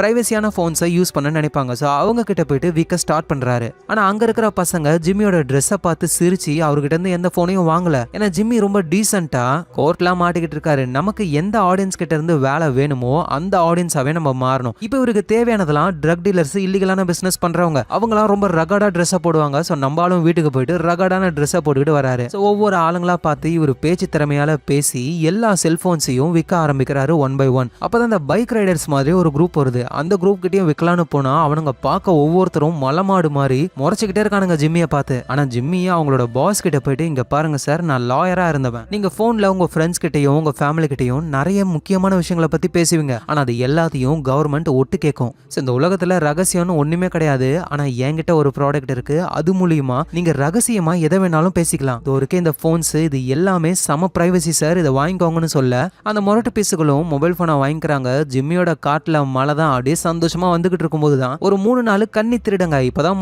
முதலா பண்றானுங்க போல. ஜிம்மி கிட்ட இருந்து காசை பிடுங்க ட்ரை பண்றாங்க. ஆனா ஜிம்மி கொடுக்க மாட்டாரு. எல்லாரும் சேர்ந்து ஜிம்மியை கீழே தள்ளி போட்டு மெதின்னு மிதிச்சு அவரு கஷ்டப்பட்டு சம்பாதிச்ச பணம் எல்லாத்தையும் அவங்க திருடி கொண்டு போறாங்க. வீட்டுல கிம் படுத்துக்கிட்டு இருக்காங்க. பக்கத்துல இருந்த ஜிம்மிய காணோம். அதோட பாத்ரூம்ல இருந்து சவுண்ட் கேக்குது. என்னடான்னு போய் பார்த்தா ஜிம்மி தான் இருக்காரு. நல்லா வாங்கினாடி உண்டையா வீங்கி இருக்கு. ஏ ஜிம்மி, என்ன ஆச்சு உனக்கு? இல்லப்பா, போனை விற்கலான்னு போனா அதான் என்ன போட்டு உருஷ்டானுங்க. அதான் ஏதோ பிரைவசி போனு கவர்மெண்டாலேயே ஒட்டு கேட்க முடியாதுன்னு சொன்னியா, அந்த போனை விற்கும் பொழுதா? அடா, அதெல்லாம் நான் விட்ட பீலா, இது ஒரு சாதாரண டம்மி போனு, எல்லாரும் வாங்கணுன்றதுக்காக நான் உருட்டின விஷயம் தான் அது. இதுக்கு மேல இந்த மாதிரிலாம் போனை விற்க கூடாது. நாளைக்கே போயிட்டு அந்த பெயிண்டிங் எல்லாம் அழைக்கிறேன்னு கடைக்கு போயிட்டு ஜிம்மியா ஒரு பெயிண்ட் பண்ண எல்லாத்தையுமே ரிமூவ் பண்ணிடுறாரு. கிம்மும் கோர்ட்ல கிடைக்கிற கேஸ் எல்லாம் பாத்துக்கிட்டு இருக்காங்க. அப்படி ஒரு கேஸ், ஒரு லேடி வந்து வீட்டை விட்டு வெளியே வர மாட்டாங்க. நான் கோர்ட்டுக்கு வந்தேன்னா என்ன ஜெயில பிடிச்சு போட்டுருவாங்க, நான் வரமாட்டேன்னு சொல்லும் பொழுது கிம் சமாதானப்படுத்தி, இது உன்னோட ஃபர்ஸ்ட் கிரைம், கண்டிப்பா நான் உன்னை ஜெயில எல்லாம் போட விட மாட்டேன், என்ன நம்பு, நான் உன் கூட இருக்கேன்னு சொல்றாங்க. அந்த லேடியும் கோர்ட்டுக்கு வரேன்னு ஒத்துக்கிறாங்க. அப்ப கிம்முக்கு ஒரு போன் கால் அந்த பேங்க் கிளையன்ஸ் கிட்ட இருந்து, இல்ல மேடம் நான் முக்கியமான வேலையில இருக்கேன், நான் அப்புறம் கூப்பிடுறேன்னா அந்த பேங்க் கிளையன்ஸை இவங்க கண்டுக்கவே இல்லை. ஸோ வேலையெல்லாம் முடிச்சுட்டு கிம் பேங்க் கிளையன்ஸை போய் மீட் பண்றாங்க. அப்பா அவங்க சொல்ற ஒரே விஷயம், நாங்க எவ்வளவு பெரிய ஆளுங்கன்னு உங்களுக்கு தெரியும்ல, எங்களோட கேஸ் கிடைக்காதான்னு எவ்வளவு பெரிய கம்பெனி எல்லாம் இயங்கிக்கிட்டு இருக்காங்கன்னு தெரியுமா, ஆனா அவங்களெல்லாம் விட்டுட்டு தனி ஆளா இருக்கிற உங்ககிட்ட நான் எங்க கேஸை கொடுத்தேன். ஸோ நல்லா புரிஞ்சுக்கோங்க கிம், உங்களோட டைமுக்கு நாங்க வரக்கூடாது, எங்க டைமுக்கு தான் நீங்க வரணும் அப்படின்னு கிம் ஒரு மாதிரி பேசிட்டு பேங்க் கிளையண்ட் அங்க இருந்து போறாங்க. இந்த டைம்ல நம்ம ஜிம்மி கோர்ட்டுக்கு போறாரு. அவருக்கு தண்டனை கொடுத்து வச்சிருக்காங்கல்ல, ஒரு வருஷத்துக்கு அவரால் லாயரா இருக்க முடியாது, அதோட அவர் இந்த கிளீன் பண்ற வேலையெல்லாம் செய்யணும். ஸோ அதை பத்தி கேட்டுக்கிட்டு இருக்காங்க. இப்போ நீங்க எங்க வேலை செய்யறீங்க? நான் வந்து இந்த மொபைல் ஷாப்ல வேலை செய்யறேன், சிசி மொபைல்ஸ். சரி, எதுவும் கிரிமினலா இல்லீகலா ஏதாவது பண்றீங்களான்னு கேட்கும்போது, ஐயோ நான்லாம் கிரிமினல் வேலைலாம் பண்றதே கிடையாதுன்னு அப்படியே போய் சொல்றாரு. ஏன்னா கொஞ்ச நாளைக்கு முன்னாடி தான் ஒரு திருடனை ஏற்பாடு பண்ணி ஜெராக்ஸ் கடை கம்பெனில இருந்து ரொம்ப எக்ஸ்பென்சிவான பொருளை ஆட்டைய போட்டாரு. ஆனா இப்போ என்னமோ உத்தமன் மாதிரி பேசுறாரு. ஒன்ஸ் என்னோட தண்டனைலாம் முடிஞ்சதுக்கு அப்புறம் நானும் கிம்மும் ஒரு புது ஆஃபீஸை ஓபன் பண்ணுவோம், பழைய மாதிரி கிளைண்ட்ஸ் எல்லாம் நான் பார்ப்பேன், ஒரு நல்ல லாயர் ஆகுன்னு சொல்றாரு. ஆக்சுவலா கிம்மும் நம்ம ஜிம்மியும் ஃபர்ஸ்ட் HHMல மெயில் ரூம்ல இருந்து தான் அவங்க வேலையவே ஆரம்பிச்சாங்க. HHM உடைய ஸ்காலர்ஷிப்லயே கிம் லாயருக்கு படிக்க ஆரம்பிச்சாங்க. ஆனா ஜிம்மிக்கு லாயர் ஆகணும்ன்ற ஆசைலாம் கிடையாது. ஆனா ஒரு நாள் சக் வந்து ஒரு பெரிய கேஸ்ல ஜெயிச்சிட்டாரு. எல்லாருமே செமையா பாராட்டுறாங்க. இந்த கிம் கூட, சக் நீங்க வேற லெவல் அப்படின்ற மாதிரி பாராட்டுறாங்க. உடனே ஜிம்மியும் கிம்ம பார்த்து, இன்னைக்கு சக்கை எப்படி பாராட்டுறாங்களோ அதே மாதிரி உன்னையும் பாராட்டுவாங்க கிம்னு சொல்றாரு. கிம்முக்கும் அதான் ஆசை, ஒரு பெரிய லாயர் ஆகணும்னு. சோ கிம் அங்க இருந்து போறாங்க. ஜிம்மி அவரோட வேலையை பாக்குறாரு. அப்ப ஜிம்மியோட மனசுக்குள்ள ஒண்ணு ஓடுது, வாழ்க்கை ஃபுல்லா நம்ம இப்படியே இருந்துட்டா என்ன பண்றது? சோ நம்மளும் லாயர் ஆகணும். ஆனா இவர் ஓப்பனா படிச்சாருன்னா நிறைய பேர் வேணான்னு சொல்லுவாங்க. ஏன்னா இதுக்கு முன்னாடி இவர் திருடனா இருந்தவர். ஸோ அதனால HHMலயே ஒரு லைப்ரரி இருக்கு, அதுக்குள்ள போயிட்டு நிறைய சட்டம்லாம் படிச்சு யாருக்கும் தெரியாம ஆன்லைன்லயே லா படிப்பையும் முடிச்சு ஒரு லாயராகவும் ஆகிட்டாரு. எங்க நம்ம கிம் பேங்க் கிளைண்ட்ஸுக்காக வேலையை பார்த்துக்கிட்டு இருக்காங்க. ஆனா அப்போ இவங்க பப்ளிக் டிஃபெண்டரா ஒர்க் பண்றாங்கல்ல, அதை கவர்மெண்டே ஒர்க்கை கொடுக்குமே, அந்த கேஸ் ஃபைல் எல்லாம் பார்த்து இவங்களுக்கு அந்த விஷயம் தான் ரொம்ப பிடிச்சிருக்கு. ஸோ அதனால இவங்க என்ன பண்றாங்கன்னா, ரிச்சர்ட்னு ஒருத்தர் ஒருத்தர் ஆல்ரெடி இன்டர்வியூக்கு கூப்பிட்டுருப்பார்ல, ஸோ அவரை மீட் பண்ணி அவர்கிட்ட இந்த பேங்க் கிளையண்டோட கேஸை கொடுக்கலான்னு ட்ரை பண்றாங்க. இந்த நேரத்தில் நம்ம மைக்கும் கஸும் ஒரு பெரிய வேர் ஹவுஸ்க்கு வராங்க. அங்க 2 டம்மி வீடுங்களை பெருசா கட்டி வச்சிருக்காங்க. ஏன்னா அந்த லாண்ட்ரி ஃபேக்டரிக்கு கீழே ஒரு பேஸ்மெண்ட்டை இவங்க உருவாக்கணும், அது ஒரு ரகசியமா. அதுக்கு நம்ம கஸ் ஒருத்தரை ஏற்பாடு பண்ணிருப்பாரு, அவரு ஜெர்மன்காரரு. அந்த ஜெர்மன்காரரும் அவரோட ஆளுங்களும் இங்க தான் தங்க போறாங்க. ஸோ இங்க இருந்து முகத்தை மூடி எல்லாரையும் வேலை செய்யற இடத்துக்கு கொண்டு போவாங்க. அங்க அவங்க வேலையை பார்த்துட்டு திரும்ப இங்கேயே கொண்டு வந்துருவாங்க. ஸோ இந்த ஜெர்மன்காரங்க எல்லாரையுமே நம்ம 24 மணி நேரமும் வாட்ச் பண்ணணும். அதனால இந்த இடத்துல கேமராஸ் வேணும். ஜெர்மன் தெரிஞ்ச ஆளுங்களையும் நம்ம வேலைக்கு சேர்த்துக்கணும். அவங்க என்ன பேசுறாங்க, என்ன திங்க் பண்றாங்கன்னு எல்லாத்தையும் நம்ம வாட்ச் பண்ணிக்கிட்டே இருக்கணும்னு மைக்கு கஸ் கிட்ட சொல்றாரு. கஸும் மைக் சொல்ற எல்லாத்தையுமே கேட்டுக்கிறாரு. ஏன்னா மைக் சொன்னா கரெக்டா இருக்கணும் அவருக்கு தெரியும். அப்ப அந்த இடத்துக்கு கஸோட அடியாள அவர் பேரு டைரஸ், அவரு வராரு. இன்ஃபெக்ஷன் ஆயிருக்கு, அதுவும் பெருசான்னு சொல்ல, ஐம் சாரி மைக், நான் சீக்கிரமா போயே ஆகணும், என்ன விஷயமா இருந்தாலும் டைரஸ் கிட்ட சொல்ல, அவன் பார்த்துப்பான்னு சொல்ல, மைக்கும் அவருக்கு என்னென்ன வேணுமோ எல்லாத்தையும் டைரஸ் கிட்ட சொல்றாரு. எங்க நம்ம ஜிம்மி ஓடாத கடையில உட்காந்துக்கிட்டு ஓயாம போன் பேசிக்கிட்டு இருக்காரு. அட ஸ்வீட் கடையா இருந்தா கூட பரவாயில்லப்பா, ஒரு 4-5 ஈயாவது வரும், இந்த கடைக்கு அது கூட வரல. ஸோ அப்படியே போரிங்கா இருக்கும்பொழுது அவருக்கு ஒரு ஃபோன் கால் வருது. அட்டன் பண்ணி பேசினா நம்ம ஜிம்மி முதல்ல ஒரு பார்ட்டியை வச்சு விளம்பரம் எடுத்தார்ல, இன்னும் சொல்ல போனா ஜிம்மியோட கிளையண்டே அவங்க தான். பொறுமையா படியில இருந்து இறங்கி வருவாங்களே, அந்த பார்ட்டி இறந்து போயிட்டாங்களாம். ஸோ அவங்களோட சொத்து அது இதுன்னு நிறைய ப்ராப்ளம் இருக்கு, வந்து கொஞ்சம் சரி பண்ணி தரீங்களான்னு கேட்கும்பொழுது ஜிம்மி தான் இப்ப லாயர் கிடையாது, அதனால HHMக்கு போக சொல்றாரு. அப்புறம் வீட்டுக்கு வந்து ரொம்ப சோகமா அந்த பார்ட்டியோடைய வீடியோவெல்லாம் பார்த்துக்கிட்டு இருக்காரு. அப்புறம் கிம்முக்கு கால் பண்ணி எங்க இருக்குன்னு கேட்கும்போது அவங்க ஒரு ரெஸ்டாரண்ட்ல இருக்காங்க போல. இவரும் அந்த ரெஸ்டாரண்ட்டுக்கு போறாரு. அங்க போனா கிம் ஒரு பெரிய குண்டு தூக்கி போடுறாங்க. அவங்க அந்த ரிச்சர்ட்ன்றவர்கிட்ட பேங்க் கிளைண்ட்ஸை கொடுக்குற மாதிரி பேசிக்கிட்டு இருந்தாங்களே, அதே மாதிரி தான் நம்ம ஜிம்மி கிட்டயும் பேசிக்கிட்டு இருக்காங்க. எனக்கு அந்த பேங்க் கிளைண்ட்ஸை பார்க்கவே டைம் கரெக்டா இருக்கு. பப்ளிக் டிஃபெண்டர் வேலை செய்ய முடியல. எனது பப்ளிக் டிஃபெண்டர் வேலையா, அது எதுக்கு பண்ற? ஏன்னா ஜிம்மி மக்களுக்கு நான் ஹெல்ப் பண்றேன், அது எனக்கு ரொம்ப ரொம்ப பிடிச்சிருக்கு. சரி ஓகே, அப்படின்னா என்ன அந்த பேங்க் கிளைண்ட்ஸா அவங்க கிட்டே கொடுத்துட்டியா அப்படின்னு ஜிம்மி கேட்கும்போது, அதான் இல்ல, அந்த ரிச்சர்டோட கம்பெனில பேங்க்குன்னு தனியா ஒரு டிபார்ட்மெண்டே கிடையாது, அதனால அந்த டிபார்ட்மெண்ட்டை நான் எடுத்துக்கிறேன்னு சொல்லிட்டேன். இதுக்கப்புறம் நானும் அந்த ரிச்சர்டும் பார்ட்னர்ஸ். அந்த பேங்க் கிளைண்ட்ஸ் ஒர்க்கை நான் பாக்குறதுக்கு எனக்கு கீழே நிறைய பேர் இருப்பாங்க, அவங்க ஹெல்ப் பண்ணுவாங்க. நானும் பப்ளிக் டிஃபெண்டர் ஒர்க்கெல்லாம் என் ஆசைப்படி பண்ணுவேன். இதை கேட்ட உடனே ஜிம்மி உடஞ்சி போறாரு. ஏன்னா ஜிம்மியோடைய ஆசையே நம்ம கிம்மும் ஜிம்மியும் சேர்ந்து ஒரு லாயரிங் கம்பெனியை ஆரம்பிக்கணும். ஆனா கிம் என்ன சொல்றாங்கன்னா, நான் தனி லாயரு, நீ தனி லாயரு, கண்டிப்பா நமக்கு ஆள் பலம் வேணும், அதுக்கு இந்த மாதிரி பெரிய கம்பெனில ஜாயின் பண்ணதான் வேலைக்காகும், நான் இங்க ஜாயின் பண்ணிக்கிறேன், நீயும் வேற எங்கேயாவது ஜாயின் பண்ணிக்கோன்னு சொல்றாங்க. சோ ஜிம்மியும் அப்படியே மனசு உடஞ்சி போய் ஒரு நிமிஷம் இருன்னு தனியா போயிட்டு நல்லா யோசிக்கிறாரு. லைஃப்ன்றது இப்படிதான், நம்ம தனியா தான் இருந்து ஆகணும்னு புரிஞ்சுக்கிட்டு திரும்பவும் கிம்மு கிட்ட வந்து ஓகே நீ உண்மையிலேயே நல்ல வேலை பார்த்திருக்க, அதை நம்ம ஜாலியா என்ஜாய் பண்ணலான்னு மனசுக்குள்ள வலி இருந்தாலும் அதை வெளியே அவரு காட்டிக்கவே இல்லை. அப்புறம் அவர் HHMக்கு போறாரு. அங்க போனா ஹாவர்டு மூஞ்ச பார்க்கவே சரியில்லை. ஏன்னா சக்கு இறந்து போனதுல இருந்து HHM ரொம்ப லோவா போய்கிட்டு இருக்கு. அதனால அவரு இன்சோமினாவால பாதிக்கப்படுறாரு. நைட்டு ஆளு தூங்குறதே கிடையாது. நம்ம ஜிம்மியும் ஹாவர்ட மோட்டிவேட் பண்றேன்னு, ஏன்டா லைட்டா சரிக்கிட்டனா அதுக்கு இப்படிதான் உட்காந்துருவியா, நீ ஒரு கேவலமான லாயர்னு எனக்கு தெரியும், ஆனா நீ ஒரு நல்ல சேல்ஸ்மேன், வெளியே போயிட்டு வியாபாரம் பண்ணு, ஏன்னா நானே அதை தான் பண்ண போறேன்னு இவர் அந்த செல்போனை விற்கிறதுல குறியா இருக்காரு. நல்லா பல்கான செல்போன் எல்லாம் வாங்கிட்டு வந்து அவரோட பழைய ஆபீஸ் அந்த நெயில் சலூனுக்கு பின்னாடி தம்மா துண்டு இடம் இருக்கும்ல, அங்க போயிட்டு செல்போன் எல்லாம் அடுக்கி வச்சு இங்க இருந்து வியாபாரம் பண்ண போறாரு. அந்த ஸ்டோரோட ஓனரும் வந்து, ஜிம்மி நீ லாயர்னு நினைச்சேன், என்ன இந்த வேலை பார்த்துக்கிட்டு இருக்க? அட நான் எல்லா வேலையும் செய்வேன், லாயரு, டாக்டரு, பிளம்பரு, என்ன வேணாலும் பண்ணுவேனா? சரி அதெல்லாம் இருக்கட்டும், எதுக்காக போனை இங்க வந்து விற்கிற, வெளியே எங்கேயாவது விற்க வேண்டியதானே? இந்த இடத்துக்கு நான் ரெண்டெல்லாம் கட்டியிருக்கேன், அதனால நான் என்ன வேணாலும் பண்ணுவேன். ஜிம்மி இதெல்லாம் ஓவர், ஒழுங்கு மரியாதையா இங்க இருந்து போ அப்படின்னு இவங்க கத்தும் பொழுது ஜிம்மி உடனே அங்க இருந்து ஒரு போன் எடுத்து, எங்க பாருங்க இது ப்ரீபெய்டு, 350 நிமிஷத்துக்கு ஃப்ரீயா நீங்க பேசிக்கலாம், இந்த வச்சுக்கோங்கன்னு கொடுக்குறாரு. அவங்களும் செல்போனை வாங்கிக்கிட்டு கம்முன்னு இருக்காங்க. ஸோ நைட் டைம் ஆகுது. கஸ் ஹாஸ்பிட்டல்ல இருக்கிற ஹெக்டரை பார்க்க போறாரு. கஸோட ஆளு இன்ஃபெக்ஷன், அதுவும் ரொம்ப பெரிய இன்ஃபெக்ஷன் சொன்னார்ல, அது நம்ம ஹெக்டரை பத்தி தான். ஸோ ஹெக்டர் ஹாஸ்பிட்டல்ல மயக்கத்துல இருக்காரு. பக்கத்திலேயே கஸும் இருக்காரு. மயக்கமான ஹெக்டர் கிட்ட பேசிக்கிட்டு இருக்காரு. டாக்டர்ஸ்லாம் திரும்ப என்கிட்ட வந்து உனக்கு பெரிய இன்ஃபெக்ஷன் வந்திருக்கு, நீ சீக்கிரமாவே செத்து போயிடுவேன்னு சொல்லிக்கிட்டே இருக்காங்க. ஆனா அவங்க ஒரு விஷயத்த மறந்துடுறாங்க, நீ உயிரோட இருக்கணும்ன்றதுக்காக நான் என்ன வேணாலும் பண்ணுவேன்னு அவங்களுக்கு தெரியல. ஆமா அதெல்லாம் இருக்கட்டும், நான் எதுக்காக உன்னை உயிரோட வச்சிருக்கணும்? ஏன்னா ஹெக்டர் அதுதான் என்னோட குணமே. என்னோட குணத்தை பத்தி நீ புரிஞ்சுக்கணும் அப்படின்னா சின்ன வயசுல நடந்த ஒரு விஷயத்த நான் சொல்றேன். நான் சின்ன பையனா இருக்கும் பொழுது என்னோட பிரதர்ஸ், அப்பா, அம்மா எல்லாருமே ஒரு மலைகள்ல வாழ்ந்துகிட்டு இருந்தோம். எங்க வீடே ரொம்ப கேவலமா இருக்கும். பிளைவுட், தகரெல்லாம் போட்டு வீடு பார்க்கவே கேவலமா இருக்கும். ஒரு மழை பெஞ்சா போதும் உள்ள தண்ணி ஊத்தும். அதோட நாங்க ரொம்ப ஏழைங்க, எப்பவுமே நாங்க பசியில இருப்போம். எங்க வீட்டுக்கு பக்கத்துலயே ஒரு பெரிய மரம் இருந்தது. ஆனா என்ன அந்த மரத்துல எந்த காய்களும் காய்க்காது. அதனால என்னோட ஃபேமிலியும் அந்த மரத்தை கண்டுக்காம வேற ஏதோ ஒரு வேலையை பார்ப்பாங்க. ஆனா நான் அந்த மரத்துக்கிட்ட போனேன். அதுல இருந்து கண்டிப்பா காய்க்கும்னு தினமும் நான் தண்ணி ஊத்த ஆரம்பிச்சேன். யாரு என்ன சொன்னாலும் கண்டுக்காம நான் தொடர்ந்து தண்ணிய ஊத்த அழியிற நிலைமையில இருந்த அந்த மரம் திரும்ப புதுசாக ஆரம்பிச்சது. இலைகளே அந்த மரத்துல இருக்காது, ஆனா நான் தண்ணி ஊத்த ஊத்த புது புது இலைகள் வந்தது. கடைசியா ஒரு வழியா நான் நினைச்ச மாதிரியே அந்த மரத்துல இருந்து ஒரு பழம் கிடைச்சது. அதை நான் யாருக்கும் தெரியாம வீட்டுக்கு கொண்டு போய் நான் சாப்பிட்டேன். இந்த உலகத்துல அந்த மாதிரி ஒரு டேஸ்டான பழம் கிடையாதுன்னு அவ்வளவு சந்தோஷமா நான் சாப்பிட்டேன். சோ தொடர்ந்து நான் தண்ணி ஊத்த ஊத்த அந்த மரத்துல இருந்து நிறைய பழங்கள் எனக்கு கிடைச்சது. அது எல்லாத்தையும் கிராமத்துக்கு கொண்டு போய் விற்க ஆரம்பிச்சேன். நிறைய பணமும் சம்பாதிச்சேன். ஆனா அப்பதான் ஒரு நாள் பழத்தை நான் பறிக்கலான்னு போகும்பொழுது அந்த பழத்தை ஆல்ரெடி யாரோ சாப்பிட்டு இருந்தாங்க. அது யாரா இருக்கும்னு எனக்கு புரியல. அப்புறம் தான் எனக்கு தெரிய வந்தது குவாட்டின்ற ஒரு மிருகம் தான் இந்த வேலையை பண்ணிருக்குன்னு. அது நம்ம வீட்டு போன சைஸுக்கு தான் இருக்கும். நான் கஷ்டப்பட்டு இது எல்லாத்தையும் உருவாக்கினா இது ஈஸியா வந்து தின்னுட்டு போகுதுன்னு அந்த மரத்திலேயே ஒரு ட்ராப்பை நான் செட் பண்ணேன். அந்த மிருகமும் அந்த ட்ராப்ல மாட்டுச்சு. நான் அதை பிடிக்கலான்னு போகும்பொழுது எஸ்கேப் ஆகி எங்க வீட்டுக்கு பக்கத்துல இருக்கிற ஒரு இடத்துக்கு போயிடுச்சு. எனக்கு தெரியும் எப்படியா இருந்தாலும் அந்த மிருகம் வெளியே வந்தே ஆகணும்னு. அதனால அந்த இடத்துலயே நான் உட்காந்துக்கிட்டே இருந்தேன். மணிக்கணக்கா ஒரு சின்ன சவுண்டு கூட போடாம. சாப்பிட்றதுக்கு என்னோட அம்மாவும் அண்ணனுங்களும் கூப்பிட்டாங்க. ஆனா நான் அதெல்லாம் கண்டுக்காம அந்த மிருகத்தை பிடிக்கணும்னு அதே இடத்துல அசையாம உட்கார்ந்து இருந்து நான் நினைச்ச மாதிரியே அந்த மிருகமும் வந்துச்சு. அதை நான் பிடிக்க ட்ரை பண்ணேன். அது என்ன பதிலுக்கு அட்டாக் பண்ணுச்சு. ஆனா நான் ரொம்ப பவர்ஃபுல்லா இருந்ததுனால அந்த மிருகத்தை பிடிச்சிட்டேன். அந்த இடத்துலயே நான் நினைச்சிருந்தா அந்த மிருகத்தை கொன்னு போட்டிருக்க முடியும். ஆனா அப்படி கொன்னுட்டேன்னா நம்ம என்ன தப்பு பண்ணிருக்கோம், ஏன் செத்து போனோம்னு அவ்வளவா அதால ஃபீல் பண்ண முடியாது. அதனால அந்த மிருகத்தை பிடிச்சு வச்சு தினமும் கொஞ்சம் கொஞ்சமா சித்திரவதை பண்ணேன். எனக்கு என்ன ஆனாலும் பரவாயில்ல, அந்த மிருகத்துக்கு எதுவும் ஆகக்கூடாதுன்னு அந்த மிருகத்தை நான் உயிரோட வச்சுக்கிட்டேன். கடைசியா அந்த மிருகம் இந்த மாதிரி ஒருத்தங்கிட்ட மாட்டிக்கிட்டோமேனு என்னை பார்த்து ஒவ்வொரு செகண்டும் பயந்து கடைசியா அது இறந்து போச்சு.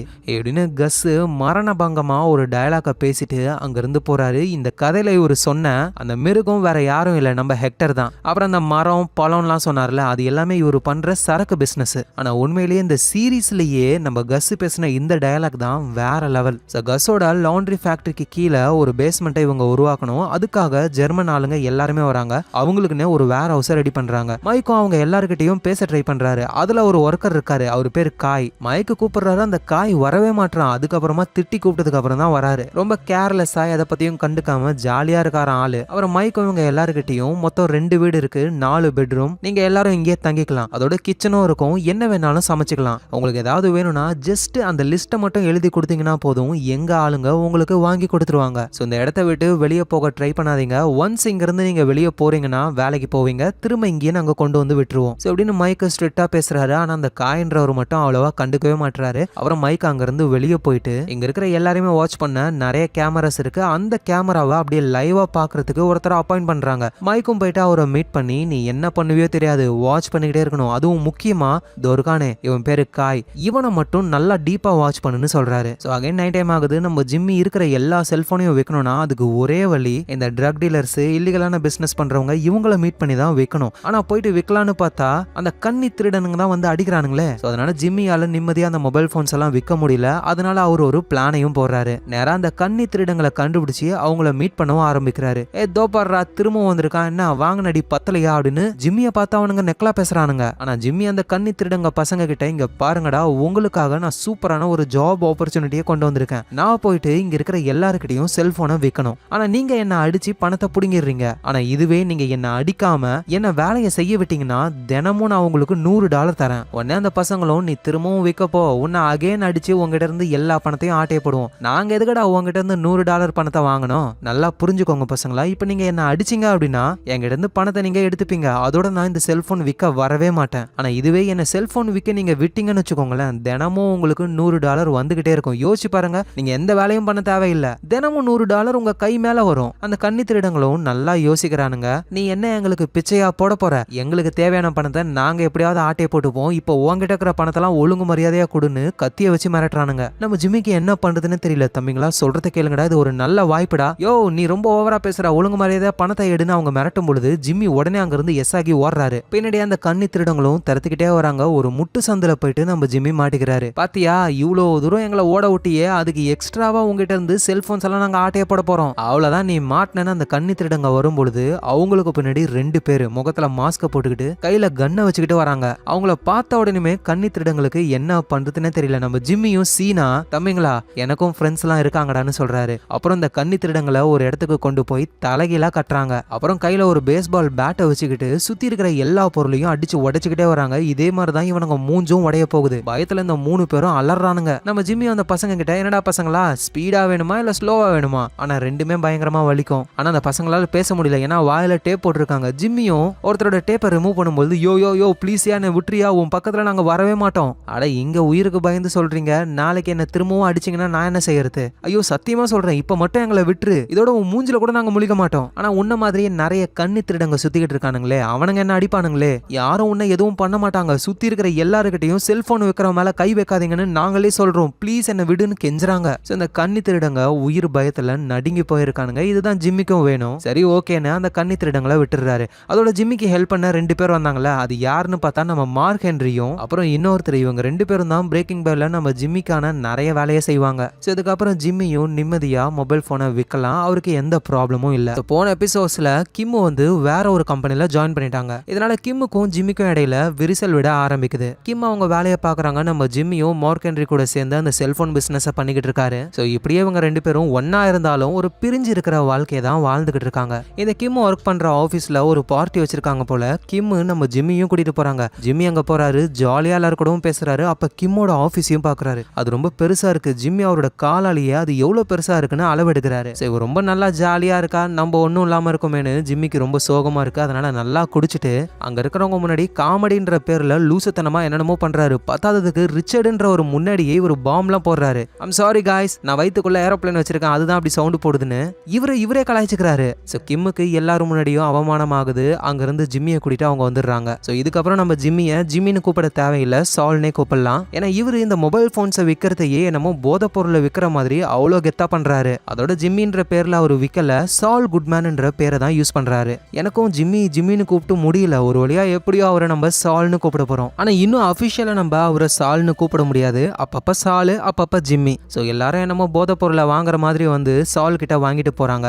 அப்படிதான் ஒரு போலீஸ் வராரு. நீ தான் சாலா? ஆமா என்னோட பேர் தான் சால் ஆபீசர், என்ன விஷயம்? நான் ஒருத்தனை பிடிச்சேன், அவங்கிட்ட ஓம் போன் இருந்தது. என்ன சொல்ல போனா ட்ரக் டீலர் எல்லாருக்கிட்டையும் ஓம் போன் தான் இருக்கு. எங்க பாருங்க ஆபீசர், நான் என்னோட மொபைல் போனை விற்கிறேன், அவ்வளவுதான். என்னோட பிசினஸ் அங்கேயே முடிஞ்சிருச்சு. அதுக்கப்புறமா என் போனை வாங்கிட்டு அவங்க என்ன பண்ணாலும் அது அவங்களோட தப்பு, என்கிட்ட வந்து கேக்குறீங்க. ஏ சால், நீ விற்கிற போனு பிரைவசியான போனு, எங்களால் அதை ஒட்டு கேட்க முடியாது. இப்பதான் சாலுக்கே புரிய வருது, அப்படின்னா நம்ம பொய் சொல்லல, உண்மையிலே இந்த போன் பிரைவசி தான் போல. இதை விற்கிறதா இருந்தா ஒரு ஸ்டோர் வாசல்லையோ இல்ல மக்கள் அதிகமா இருக்கிற இடத்துலயோ விற்கணும். தேவையில்லாம இங்க வந்து விற்கிற, இங்க வந்து வாங்குறவங்களாம் இல்லீகலான வேலை பண்றவங்க மட்டும்தான் வாங்குவாங்க. நீ அவங்களுக்கு மட்டும்தான் விற்கணும்னு பிளான் பண்றியோன்னு உன் மேல என்னால கேஸே போட முடியும். சார் நான் என்னமோ போன் விற்கிறேன்றதுனால எனக்கு சட்டம் தெரியாதுன்னு நினைக்காதீங்க சார், நானே ஒரு லாயர் தான் அப்படின்னு நம்ம சாலும் போலீஸும் சண்டை போட்டுக்கிட்டு இருக்காங்க. இந்த நேரத்துல நம்ம சாலோட செக்யூரிட்டி அதான் மார்க் ஹென்றி காதுல ஹெட்செட்டை மாட்டிக்கிட்டு பாட்டு கேட்டுக்கிட்டே வராரா. சாலும் போலீஸும் சண்டை போட்டுக்கிட்டு இருக்காங்க. ஆனா போலீஸ் வந்து மொபைல இருந்ததுனால யாரோ ஒருத்தன் சால் கிட்ட பிரச்சனை பண்றான்ட்டு போயிட்டு போலீஸையே அடிச்சிடுறாரு. ஆடடே காதுல இருக்கிற ஹெட்செட்டை கலெக்டர் ஆயுது போலீஸ்ரான்னு சொல்ல அவ்வளவுதான் மார்க் ஹென்ரியை பிடிச்சி அரெஸ்ட் பண்ணிடுறாரு அந்த போலீஸ். நம்ம சாலும் அந்த போலீஸ் கிட்ட சார் ப்ளீஸ் அவனை மட்டும் விட்டுருங்க, ஏதோ தெரியாதனமா உங்க மேல கையை வச்சுட்டான், உண்மையிலே அவன் ரொம்ப நல்ல பையன் சார். யாரு அவன் நல்லவனா? இதுக்கு முன்னாடி 10 இடத்துல பிக் பேக்கெட் அடிச்சிருக்கான், ஆல்ரெடி நானே அவனை அரெஸ்ட் பண்ணிருக்கேன், இவனை போய் நல்லவன் என்கிட்ட சர்டிபிகேட் கொடுக்குறேன் சார், ப்ளீஸ் அவனை மட்டும் இப்ப விட்டுட்டீங்க அப்படின்னா நான் இதோட இந்த இடத்துல விற்கவே மாட்டேன், வேற எங்கேயாவது வித்துக்கிறேன். அதெல்லாம் முடியாதுன்னு மார்க் ஹென்ரியை அந்த போலீஸ் அரெஸ்ட் பண்ணிடுறாரு. ஸோ ஜிம்மி எப்படியாவது இந்த மார்க் ஹென்ரியை காப்பாத்தியே ஆகணும். ஆனா இப்ப இவர் லாயர் கிடையாதுல, அதனால கிம்மு கிட்ட போறாரு. கிம்மும் போயிட்டு ட்ரை பண்ண பாக்குறாங்க, சுத்தமா அவங்களால முடியல. ஏன்னா இதே போலீஸ் ஆபீசர் 3 வருஷத்துக்கு முன்னாடி நம்ம மார்க் ஹென்ரியை அரெஸ்ட் பண்ணிருக்காரு. இந்த தடவை கண்டிப்பா அவருக்கு ஜெயில் தான், பெயில் கிடைக்க வாய்ப்பே இல்ல. இந்த விஷயத்தை கிம்மு சால் கிட்ட சொல்றாங்க. சாலும் பரவாயில்ல, நீ போயிட்டு உன் வேலையை பாரு, அவனை எப்படி வெளியே கொண்டு வரதுன்னு எனக்கு தெரியும்னு இவரு ஒரு பிளான போடுறாரு. இதை யோசிச்சுக்கிட்டே கிம்மு போய்கிட்டு இருக்காங்க. ஆல்ரெடி பனிஷ்மெண்ட்னால 1 வருஷத்துக்கு இவரால் லாயரா இருக்க முடியாது. இப்ப ஏதாவது ஒண்ணு பண்ண போய் லைசன்ஸே கேன்சல் பண்ணிட்டாங்கன்னா இவரோட லைஃபே போயிடும்ட்டு கிம்மு நேரா ஒரு கடைக்கு போறாங்க. அங்க போயிட்டு பேப்பரு, பேனா, போஸ்ட் கார்ட்ஸ்னு எல்லாத்தையும் வாங்குறாங்க. அப்புறம் ஜிம்மிக்கும் கால் பண்ணி, ஜிம்மி நீ அந்த மார்க் ஹென்ரியை வெளியே கொண்டு வரதுக்கு என்னமோ ஒன்று பண்ண போற, ப்ளீஸ் அதை பண்ணாத, இங்கேயே ஸ்டாப் பண்ணு, அதை விட பெட்டர் ஐடியா என்கிட்ட ஒன்று இருக்குன்னு அவங்க பிளான சொல்றாங்க. இப்போ நம்ம ஹெக்டருக்கு எந்த ப்ராப்ளமும் இல்ல, கையில ஒரே ஒரு விரல் மட்டும் தான் வேலை செய்யுது. ஸோ இந்த நிமிஷத்துல இருந்து இந்த நொடியில இருந்து இவரை நம்ம ஹெக்டர்னு கூப்பிட போறது கிடையாது. இவரோட பேரு ஒரு விரல் தாத்தா. ஸோ டாக்டர் வந்து நம்ம ஒரு விரல் தாத்தாவுக்கு ட்ரைனிங்கை கொடுக்குறாங்க. தாத்தா இது கிரீன் கலர் தானே அப்படின்னு கேட்கும் பொழுது அது கிரீனா இருந்ததுன்னா தாத்தா கையை தட்டுவாரு, அதாவது அந்த விரலை கீழே டொக்குன்னு அடிப்பாரு. ஒருவேளை அது தப்பான ஆன்சர்னா அவர் எதுவும் சொல்லவே மாட்டாரு. ஸோ இப்படியே அந்த டாக்டர் ட்ரைனிங்கை கொடுக்குறாங்க. அப்போ ஒரு நர்ஸ் பக்கத்துல வராங்க. இந்த ஒரு விரல் தாத்தா வேலை செய்யறது ஒரே ஒரு விரல், அந்த விரலை வச்சு வாட்டர் கப்பை தள்ளி விட்டுறாரு, அது கீழே விழுந்துருது. அந்த நர்ஸ் வந்துட்டு எல்லாத்தையும் கிளீன் பண்ணிக்கிட்டு இருக்காங்க.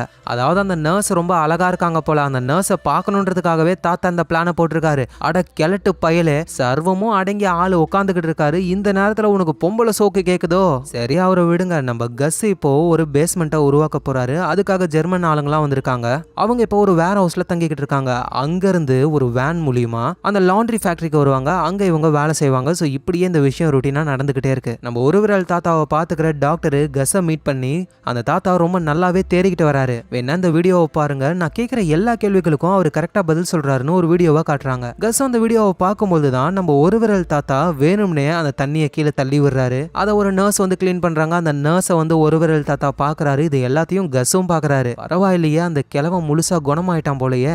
உடனே அந்த டாக்டரும், ஆமா சார், அவர் ரொம்ப சீக்கிரமா குணமாயிக்கிட்டே வராரு. இப்படியே நம்ம ட்ரைனிங் கொடுத்துக்கிட்டே இருந்தோம்னா சீக்கிரமாவே அவர் பேசுவாரு, எழுந்திருச்சு நடக்க கூட செய்வாரு. ஆனா இந்த விஷயம் கஸுக்கு சுத்தமா பிடிக்கவே இல்ல. அந்த ஹெக்டர் உயிரோட இருக்கணும், அவ்வளவுதான். அவன் நல்லா இருக்கணும்லாம் நான் சொல்ல கிடையாது. வாழ்க்கை ஃபுல்லா இப்படியே வீல் சேர்ல ஒரு விரலை மட்டும் ஆட்டி ஆட்டி அவன் வாழணும், கஷ்டப்படணும், அதை நான் பார்க்கணும்னு இவரு சொல்றாரு. ஸோ இதுக்கப்புறம் டாக்டரும் ஃபர்தரா எந்த ட்ரீட்மெண்ட்டையும் பண்ண மாட்டாங்க. வாழ்க்கை ஃபுல்லா நம்ம ஒரு விரல் தாத்தா இப்படியே இருக்க வேண்டியதுதான். இந்த டைம்ல மைக் அந்த வேர் ஹவுஸுக்கு போறாரு. அங்க இருக்கிற ஜெர்மன்ஸ்லாம் ரொம்ப சோகமா இருக்கானுங்க. ஏன்னா அவங்க அந்த வேர் ஹவுஸ்க்குள்ளேயே தான் இருக்கணும், அதை விட்டா வெளியே வந்தா வேலை. ஸோ ஒரு மாதிரி அடைஞ்சே இருக்கிறதுனால ரொம்ப ப்ரெஷர்ல இருக்காங்க அவங்க. ஸோ மைக்கும் போயிட்டு இவங்க எல்லாருக்கும் லீடர் மாதிரி ஒரு ஜெர்மன்காரர் இருக்காரு, அவர்கிட்ட போயிட்டு ரொம்ப போர் அடிச்சா தூங்க வேண்டியதானே. உடனே அந்த காயின்றவன் ஜெர்மன் லாங்குவேஜ்லயே இந்த மாதிரி வயசானவங்க தான் தூங்குவாங்க, நம்மள போய் தூங்க சொல்றான் கிழவன் அப்படின்ற மாதிரி சொல்றாரு. ஆனா மைக்குக்கு ஜெர்மன் தெரியாததுனால அவருக்கு புரியல. ஆனா அந்த ஜெர்மன் லீடர் அப்படியே டிரான்ஸ்லேட் பண்றாரு வேற மாதிரி. இல்ல அவன் என்ன சொல்றானா, அவனுக்கு இங்க ரொம்ப போர் அடிக்குது, தூக்கமே வரலன்னு சொல்றான்னு சொல்லிடுறாரு. நாங்க இதுக்குள்ளேயே இருந்தா எப்படி எங்களால சமாளிக்க முடியும், எங்களுக்கு ஃப்ரெஷ் ஏர் வேணும், வெளியே போகணும்னு ஆசைப்படுறோம். உடனே மைக்கும், உன் டீம்ல காயின்னு ஒருத்தர் இருக்கான்ல,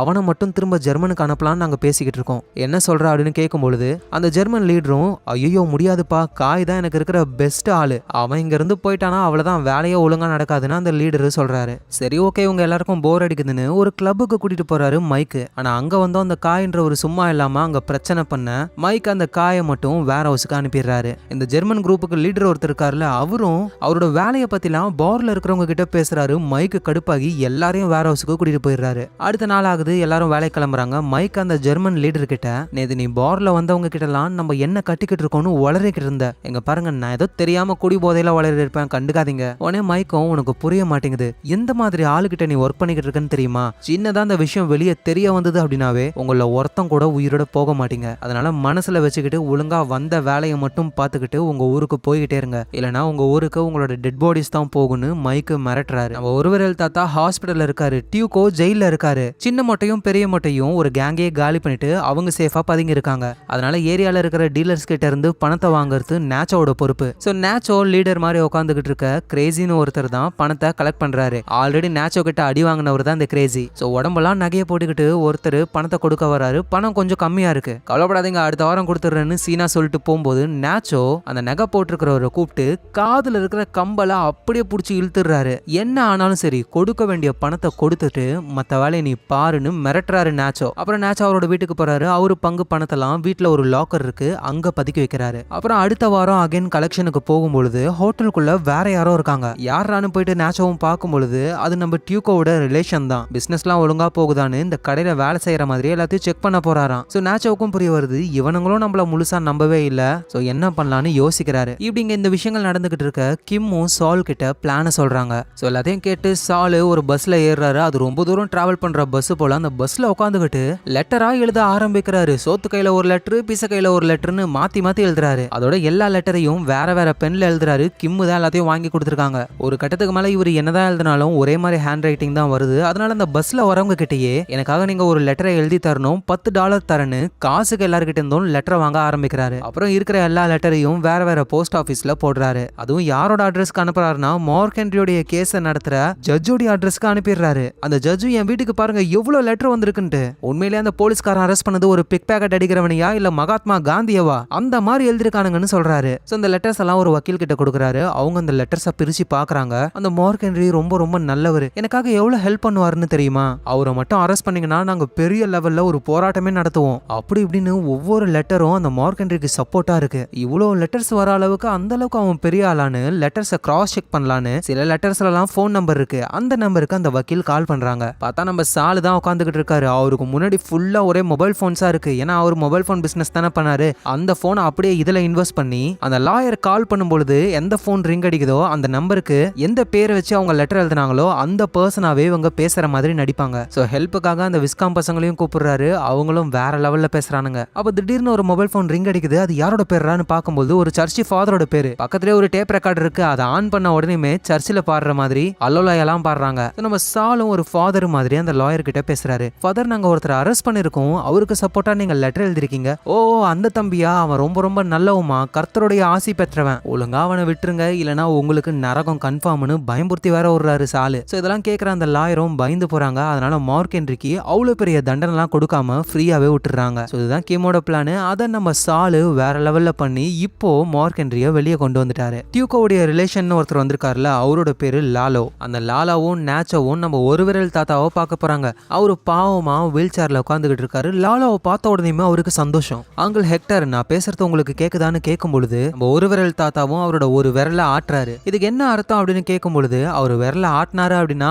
ஆமான்னு அர்த்தம், எதுவுமே பண்ணாம இருந்தாருன்னா நோன்னு அர்த்தம். ஆனா இவர் ஆட்டுவாருன்னு சொல்லிட்டு விரலையோ பார்த்துக்கிட்டு இருக்க முடியும்? அதுக்காகவே அங்கிள் ஹெக்டர், உங்களுக்காக நான் ஒரு கிஃப்ட் வாங்கிட்டு வந்திருக்கேன். டியூகோ இப்ப ஜெயில இருக்கான், நீங்களும் இந்த மாதிரி ஆயிட்டீங்க, நம்மள கண்டு எல்லாருக்கும் பயம் போயிடுச்சு. சோ நம்ம ஃபேமிலியுடைய பவர் என்னன்னு திரும்ப நம்ம காட்டியே ஆகணும்னு ஒரு பெல்ல வாங்கிட்டு வந்து அதை வீல் சேர்ல பிக்ஸ் பண்றாரு. அதை மாட்டின உடனே நம்ம ஒரு விரல் தாத்தா பெல்ல அடிக்க ஆரம்பிக்கிறாரு, டொயின் டொயின்ட்டு. அப்புறம் இந்த லாலோ நேரா கஸோட கடைக்கே போறாரு. ஆனா அங்க போயிட்டு பிரச்சனை எதுவும் பண்ணாம சிக்கன்லாம் வாங்கி சாப்பிட ஆரம்பிக்கிறாங்க. எங்க நேச்சோக்கு தான் கை கால்லாம் நடுங்கிக்கிட்டு இருக்கு. ஏன்னா அவரு கஸ் கிட்டயும் மாட்டிருக்காரு. விஷயம் தெரிஞ்சா இவங்க கிட்டயும் மாட்டிப்பாரு. சோ அந்த கடையில ஒர்க் பண்றவங்க கஸ்ஸ வந்து பாக்குறாங்க. சார், யாரோ வந்திருக்காங்க, போன வருஷம் ஒருத்தர் வந்து பிரச்சனை பண்ணார்ல, அவங்க கேங்க சேர்ந்த ஒரு மாதிரி தான் தெரியுது. ஆனா இவரு பிரச்சனை பண்ணாம உட்காந்துக்கிட்டு சிக்கனை சாப்பிட்டுக்கிட்டு இருக்காரு, என்ன ஏதுன்னு வந்து பாருங்கன்னு சொல்ல கஸ்ஸும் வந்து பாக்குறாரு. சோ எதுவும் தெரியாத மாதிரி, ஜென்டில்மேன்ஸ் உங்களுக்கு என்ன வேணும் அப்படின்னு கேட்கும் பொழுது, உங்க கடை சிக்கன் வேற லெவல், இதே மாதிரி கடையை வேற எங்கேயாவது ஓபன் பண்றதா இருந்தா சொல்லுங்க, நான் இன்வெஸ்ட் பண்றேன்னு சொல்ல, சரி எதுவா இருந்தாலும் என்னோட ஆபீஸ் ரூம்ல பேசலான்னு தனியா கூப்பிடுறாரு கஸ். உள்ள போனதுக்கு அப்புறம் எதுக்காக உண்மையிலேயே லாலோ வந்தாரோ அந்த விஷயத்தை பத்தி பேசுறாரு. நேச்சோ சொன்னா, அங்கிள் ஹெக்டர் உயிருக்கு போராடிக்கிட்டு இருக்கும்போது எல்லாரும் ஓடினாங்க, ஆனா நீங்க அவரை காப்பாத்த ட்ரை பண்ணீங்கன்னு. இப்ப ஹெக்டர் உயிரோட இருக்காருன்னா அதுக்கு காரணமே நீங்க தான். சோ அதனால அந்த நன்றி எப்பவுமே என்கிட்ட இருக்கும்னு சொல்றாரு. கஸ்ஸும் அதெல்லாம் பரவாயில்ல, இது என்னோட கடமை அப்படின்ற மாதிரி சொல்றாரு. ஆனா எனக்கு சந்தேகமே அங்கதான் வருது, உனக்கும் ஹெக்டருக்கும் ஆகவே ஆகாது, ஆனா நீ அவரை காப்பாத்திருக்க அப்படின்னா ஏதோ ஒரு பிளான் நீ போடுறியோன்னு தோணுது. அப்படி ஏதாவது பிளான் இருந்ததுன்னா அதை உடனே ஸ்டாப் பண்ணிக்கோ, இல்லைனா வேற மாதிரி ஆகும் பிரச்சனைன்னு சொல்ல கஸ்ஸும், சாச்சா அப்படிலாம் எந்த பிளானும் இல்லைன்னு ரொம்ப சாந்தமா பேசுறாரு. ஆனா லாலோ அங்கிருந்து போனதுக்கு அப்புறம் கஸ் அப்படியே டெரரா முறைக்கிறாரு. லாலோவும் நேச்சோவும் அங்கிருந்து போறாங்க. போறதுக்கு முன்னாடி நேச்சோ கிட்ட லாலோ, இந்த கஸ் கிட்ட இருந்து ஒரு 6 பேக்கெட் சரக்கு நீ வாங்குவல, எந்த இடத்துல வாங்குவ?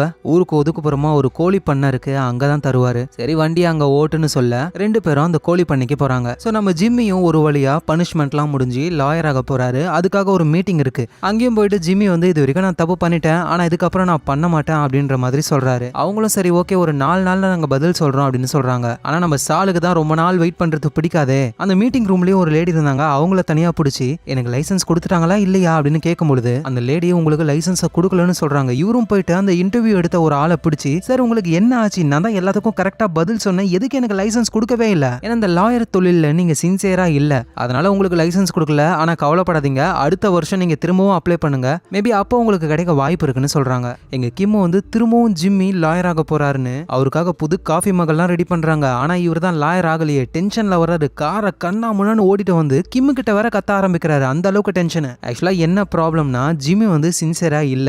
எதை வச்சு அவங்க அந்த முடிவுக்கு வந்தாங்க அப்படின்னா, அங்க உட்காந்துக்கிட்டு இருந்த எல்லாருக்குமே ஜிம்மிக்கும் சக்குக்கும் நடந்த ப்ராப்ளம் தெரியும். அந்த ப்ராப்ளம்னால தான் இவருக்கு 1 வருஷம் சஸ்பென்ஷன் கொடுத்தாங்கன்னு தெரியும். ஆனா இந்த இன்டர்வியூல ஜிம்மி சக்க பத்தி ஒரு வார்த்தை கூட சொல்லவே இல்லை. ஸோ அதனால இன்னமும் ஜிம்மியோடைய மனசுக்குள்ள வெஞ்சன்ஸ் இருக்கு, அவர் சின்சியரா இல்லைன்னு சொல்லி அவரோட லைசன்ஸை கொடுக்கவே இல்லை இவங்க. இதை தான் கிம்மும் சொல்றாங்க. ஜிம்மி கிம்மு மேல கடுப்பாகிறாரு, பதிலுக்கு கிம்மும் போட்டு திட்டிடுறாங்க. ஸோ ஜிம்மி சோகமா வீட்டுக்கு வராரு. கிம்மும் போயிட்டு சமாதானப்படுத்துறாங்க. இதுல இருந்து எப்படியாவது வெளியே வர ட்ரை பண்ணலாம், கண்டிப்பா உனக்கு லைசன்ஸ் கிடைக்கும், அகைன் நீ திரும்பவும் லாயர் ஆகுன்னு சொல்றாங்க. இந்த நேரத்தில் அந்த லாண்ட்ரி ஃபேக்டரியில வேலை நடந்துகிட்டு இருக்கு. அந்த ஜெர்மன் ஆளுங்கெல்லாம் பாம்லாம் வைக்க ட்ரை பண்றாங்க. ஆனா ப்ராப்ளம் என்னன்னா, பாம் சவுண்ட் ரொம்ப அதிகமா இருக்கும், அதோட இடமே ஆடும், கண்டிப்பா சந்தேகம் வரும். அதனால என்ன பண்றாங்கன்னா, கஸோட ஆள் ஒருத்தர் ஒரு பெரிய ஹெவி ட்ரக்கை கொண்டு வராரு. இந்த லாண்ட்ரி ஃபேக்டரிக்கு வெளியவே ஒரு ஸ்பீட் பிரேக்கர் மாதிரி ஒன்னு இருக்கு, அந்த இடத்துல போனாலே வண்டிலாம் டொம்மு டொம்முன்னு ஆடும். ஸோ கஸோட ஆள் வந்து அந்த ஹெவி வெஹிக்கிளை ஸ்பீட் பிரேக்கர்ல ஏத்தும் பொழுது கரெக்டா அந்த டைம்ல பாம் வெடிச்சதுன்னா யாருக்கும் சந்தேகம் வர்றது இந்த ஹெவி வெஹிக்கிள்னால தான் இடமே ஷேக் ஆச்சுன்னு மாத்தி விட்டுறலாம். ஸோ பிளான் பண்ண மாதிரியே கரெக்டா பண்றாங்க,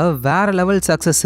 அப்புறம் வேற ஹவுஸுக்கு போயிட்டு எல்லாரும் ஜாலியா குடிச்சுக்கிட்டு என்ஜாய் பண்றாங்க. மைக் அப்படியே டெரராவே இருக்காரு. யோயோ மைக், சும்மா நீ உருனே இருக்காத, குடியா, நம்ம ஜெயிச்சிட்டோம் அப்படின்னு சொல்லி மைக்குக்கும் ஊத்தி கொடுக்குறாங்க. அப்பதான் அந்த ஜெர்மன் கேங்கோட லீடர் ஒருத்தர் இருக்காருல்ல, அவரு மைக் கிட்ட, என்னோட ஒய்ஃபை பார்த்து ரொம்ப நாள் ஆகுது, ஒரு 4 நாள் டைம் கொடுத்தீங்கன்னா போதும், நான் என் ஒய்ஃபை பார்த்துட்டு உடனே வந்துருவேன். ஆனா மைக் இங்க இருந்து யாரும் போக முடியாது, வேலையை முடிச்சுட்டு நீங்க போங்க அப்படின்ற மாதிரி சொல்றாரு. ஆனா அந்த ஜெர்மன் லீடர் கேட்கற மாதிரி இல்ல, அவரு பக்காவா பிளான் பண்றாரு. அந்த சேஃபான வேர் ஹவுஸ்ல இருந்து அந்த ஜெர்மன் லீடர் எஸ்கேப் ஆகி போறாரு. எங்கெங்கெல்லாம் கேமரா இருக்குன்னு பக்காவா நோட் பண்ணி இந்த வேர் ஹவுஸ் உடைய டாப்புக்கு போயிட்டு அங்க ஒரு கேமரா இருக்கு, அந்த கேமரா மேல லேசர் லைட் அடிச்சு அங்க இருந்து எஸ்கேப் ஆகி போயிட்டாரு. இத கூட கவனிக்காம சிசிடிவி ஃபுட்டேஜ நோட் பண்ணிக்கிட்டு இருக்கானுங்க ஒரு 2 பேரு. மைக்கும் செம்மையா டென்ஷன் ஆகுறாரு, என்ன பண்றதுன்னு அவருக்கு தெரியல. சோ எல்லாருமே அந்த ஜெர்மன் லீடரை தேட ஆரம்பிக்கிறாங்க. மத்தவங்க எல்லாம் எப்படி தேடுறாங்கன்னா, கார் எடுத்துக்கிட்டு வண்டியை ஓட்டிக்கிட்டு எங்கேயாவது இருக்காரான்னு பாக்குறாங்க. ஆனா நம்ம மைக்கு மட்டும் தான் வேற லெவல்ல மூளையை யூஸ் பண்றாரு. இவரு ஜெர்மன்ல இருந்து வந்தவர், இவரால எதுவும் சர்வைவ் பண்ண முடியாது. அதோட பாஸ்போர்ட் எல்லாமே மைக்கு கிட்ட தான் இருக்கு. அவரு ஏர்போர்ட்டுக்கும் போக வாய்ப்பு இல்ல.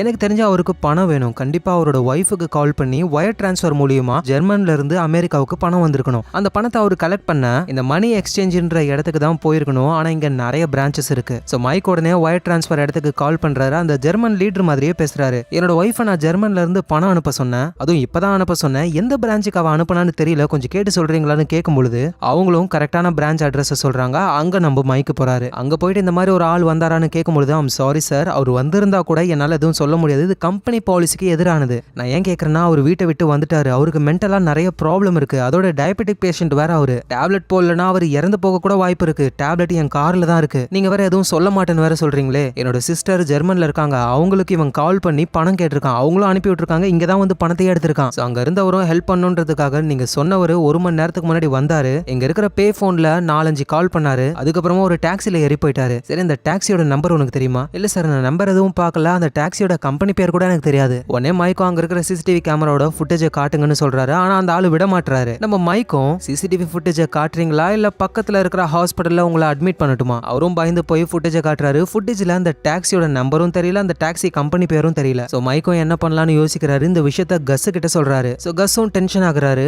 அவர்கிட்ட ஒரு பிளான் இருக்கு. அந்த ஜெர்மன் லீடர் இருக்காருல, அவரோட ஒய்ஃபை கான்டாக்ட் பண்ணிருக்காரு. அவங்க ஒய்ஃப் வந்து டிக்கெட் போட்டிருக்காங்க. இன்னும் 9 மணி நேரத்துல அவங்க அமெரிக்காவுக்கு வந்துருவாங்க. அவங்க வந்ததுக்கு அப்புறம் கஸ் அவங்க ஆளுங்களை அனுப்பி அந்த ஜெர்மன் லீடரோட ஒய்ஃபை ஃபாலோ பண்ணி அவர் இருக்கிற இடத்த கண்டுபிடிச்சு 2 பேரையுமே போட்டு தள்ளுறது தான் இவங்க பிளான். ஆனா இந்த விஷயம் மைக்கு பிடிக்கல. ஏன்னா தப்பு செஞ்சது ஜெர்மன் லீடர். ஆனா அவரோட ஒய்ஃப் தேவையில்லாம நம்ம கொல்ல வேணாம் அப்படின்றதுக்காக ஜெர்மன் லீடரோட ஒய்ஃப் அமெரிக்காவுக்கு வரதுக்கு முன்னாடியே நான் அந்த ஜெர்மன் லீடரை கண்டுபிடிக்கிறேன், அதுக்கப்புறமா மத்ததை நம்ம பாத்துக்கலாம்னு மைக்கு சொல்ல, கஸ்ஸும் உன்னால அவனை கண்டுபிடிக்க முடியுமா? என்கிட்ட தான் இந்த வேலையை கொடுத்தீங்க, கொஞ்சம் மிஸ் ஆயிடுச்சு, சோ நான் தான் அதை சரி பண்ணணும்னு மைக்கு களத்துல இறங்குறாரு. இப்படி இவங்க எல்லாரும் அந்த ஜெர்மன் லீடரை தேடிக்கிட்டு இருக்கிற டைம்ல நம்ம ஒரு விரல் தாத்தாவோட ரிலேட்டிவ் அந்த லாலோ இருக்காரு. அவரு நம்ம கஸ் வந்து எப்படி சரக்கெல்லாம் டிஸ்ட்ரிபியூட் பண்றாருன்னு நோட் பண்ணிக்கிட்டு இருக்காரு தூரத்துல இருந்து பைனாகுலர் வச்சுக்கிட்டு. அப்ப திடீர்னு எல்லாரும் பரபரப்பா எங்கேயோ போறாங்க. லாலோவுக்கு டவுட் வருது, அவனுங்களுக்குள்ள ஏதோ ஒரு பிரச்சனை போல, அது என்னன்னு கண்டுபிடிக்கணும்னு கஸ்ஸோட ஆளுங்க ஒவ்வொருத்தரையா அவரு ஃபாலோ பண்ண ஆரம்பிக்கிறாரு. அப்படிதான் அவரு மைக்க தூரத்துல இருந்து நோட் பண்ணிக்கிட்டு இருக்காரு. அந்த ஜெர்மன் லீடர் இருக்காருல, அவரு ஒரு கடையில இருந்து தான் போன் பண்ணிருப்பாரு, அங்க இருந்து தான் டாக்ஸி பிடிச்சு போயிருப்பாரு. அந்த போனுக்கு பக்கத்திலேயே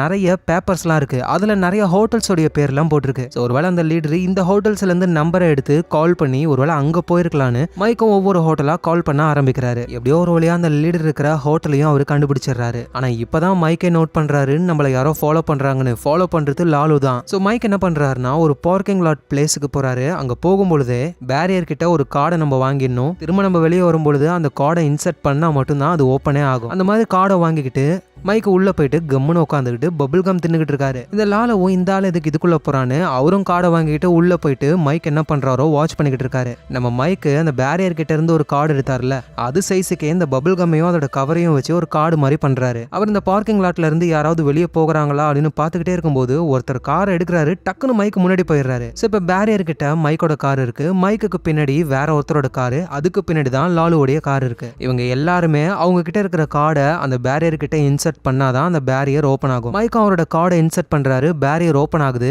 அப்புறம் பபிள் கமாலே கார்டு மாதிரி ஒன்னு செட் பண்ணார்ல, அதையும் உள்ள விட்டுறாரு. சோ மைக் அங்க இருந்து போன உடனே பின்னாடி இருக்கிறவரோட கார் வருது, பேரியர் க்ளோஸ் ஆயிடுது. இப்ப அவரு கார்டை இன்சர்ட் பண்ணணும். அவரும் இன்சர்ட் பண்றாரு, ஒர்க் ஆக மாட்டேங்குது. ஏன்னா மைக் தான் உள்ள பபிள் கம் போட்டாரு, ஃபுல்லா அந்த மிஷினே ஸ்டக் ஆயிடுச்சு. சோ இவருக்கும் பின்னாடி இருக்கிற லாலு புரிஞ்சுக்கிறாரு இந்த மைக் என்னமோ பண்ணிருக்கான்ட்டு. அதனால முன்னாடி இருக்கிற காரை இடிச்சு தள்ளிட்டு மைக்கை ஃபாலோ பண்ணலான்னு பார்த்தா மைக் எங்க போனாருன்னே இவருக்கு தெரியல. மைக் வந்து ஒரு மணி டிரான்ஸ்ஃபர் கடைக்கிட்ட தானே இருந்தாரு. அந்த அந்த கடையில போயிட்டு அந்த பையனை மிரட்டி மைக் எதுக்காக வந்தாருன்னு எல்லா இன்ஃபர்மேஷனையும் லாலோ தெரிஞ்சுக்கிறாரு. அதோட சிசிடிவி ஃபுட்டேஜை பார்த்து மைக் அந்த ஹோட்டலோடைய பேப்பர்ஸ் எல்லாம் எடுக்கிறத பார்த்துட்டு இவரும் அந்த பேப்பர்ஸ் எல்லாம் எடுத்து ஹோட்டலுக்கு கால் பண்ணி அந்த லீடருடைய பேரை சொல்லி லீடரையும் கண்டுபிடிக்கிறாரு. ஆனா மைக் வந்து லீடரை கண்டுபிடிச்ச உடனே கால்ல பேசியிருக்க மாட்டாரு. ஆனா இந்த லாலோ அந்த ஜெர்மன் லீடர் கூட போன்ல பேச ஆரம்பிக்கிறாரு. அதுவும் கஸோட ஆள் மாதிரி. ஏன்னா கஸ் என்ன பிளான் போட்டுக்கிட்டு இருக்காருன்னு லாலோவுக்கு தெரியாது. அந்த லீடரும் நான் தான் லெட்டரே எழுதி வச்சுட்டு வந்தேன்ல, மைக்கு எல்லாமே தெரியும், சீக்கிரமா நாங்க வேலையை முடிச்சிடுறோம், அதை பத்தி கொஞ்சம் தெளிவா சொல்லு, என்ன வேலை பார்த்துக்கிட்டு இருந்தா அப்படின்னு லாலோ போட்டு வாங்கலான்னு ட்ரை பண்ணும்பொழுது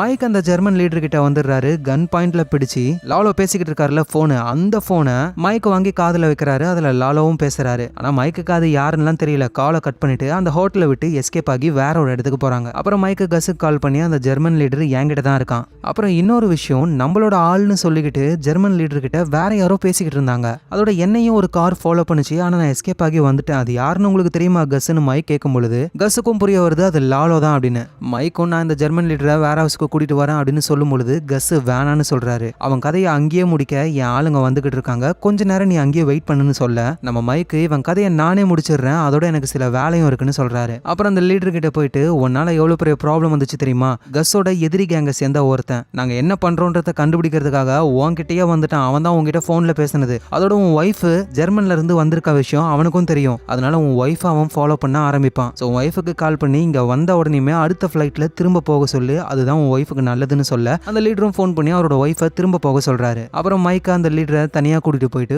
போட்டு தள்ளுறாரு. இங்க நம்ம ஜிம்மிக்கு லாயர் லைசன்ஸ் கொடுக்கவே இல்லை. அதுக்கு முக்கியமான ரீசன் ஜிம்மி வந்து சக்கை கண்டுக்கவே இல்லை. ஸோ அதனால இவங்க ரெண்டு பேருமே பிளான் பண்ணி சக்கோட சமாதிக்கு யாராவது வரும் பொழுது அவங்களுக்கு முன்னாடியே ஜிம்மி அந்த இடத்துக்கு போயிட்டு சோகமா நிக்கிற மாதிரி ஒரு சீனை போடுறாங்க. அப்புறம் சக்குக்காக ஒரு மெமோரியலையே ஓபன் பண்றாங்க. அதுக்கு ஃபுல்லா பணம் கொடுத்ததே ஜிம்மி தான். ஸோ அதனால எல்லாருமே என்ன நினைக்கிறாங்கன்னா ஜிம்மி ரொம்ப பாவம், அவனோட பிரதர் சக்குக்காக இவ்வளோலாம் பண்றாருன்னு. மேபி அவரோட லைசன்ஸை எல்லாரும் கொடுக்க வாய்ப்பு இருக்கு. அப்புறம் HHMோட ஸ்காலர்ஷிப்ல லாயருக்கு நிறைய பேர் அவங்க படிக்க வைப்பாங்க. ஸோ அந்த மாதிரி நிறைய பசங்களை பார்க்குறாங்க. அதுல யாருக்கு அதிகமாக ஓட் பண்றாங்களோ அவங்களுக்கு ஸ்காலர்ஷிப் கொடுத்து படிக்க வைப்பாங்க. இந்த மீட்டிங்ல சக்கும் ஒரு ஆளா இருப்பாரு. ஆனா இப்போ அவர் கிடையாதுல, அதனால அவருக்கு பதில் ஜிம்மி வந்திருக்காரு. ஸோ நிறைய பசங்க வராங்க, எல்லாத்துக்குமே இவங்க ஓட் போடுறாங்க. ஒரு பொண்ணுக்கு மட்டும் யாரும் ஓட் பண்ணவே இல்லை. ஏன்னா அந்த பொண்ணு இதுக்கு முன்னாடி ஒரு கிரைம் பண்ணிருக்கா. ஸோ அதனால யாரும் அந்த பொண்ணு கண்டுக்கவே இல்லை. ஆனா ஜிம்மி அவரோட ஓட்டை அந்த பொண்ணுக்கு தான் போடுறாரு. அவடும் என்னாச்சு ஜிம்மி, அந்த பொண்ணுக்கு ஓட் பண்ணிருக்க, அவதுக்கு முன்னாடி கிரைம் பண்ணிருக்கா, கிரைம் பண்ண ஒருத்தர் எப்படி லாயர் ஆக முடியும்? அப்பதான் ஜிம்மியும் லைஃப்ல ஒருத்தர் அடி வாங்கிட்டாரு அப்படின்னா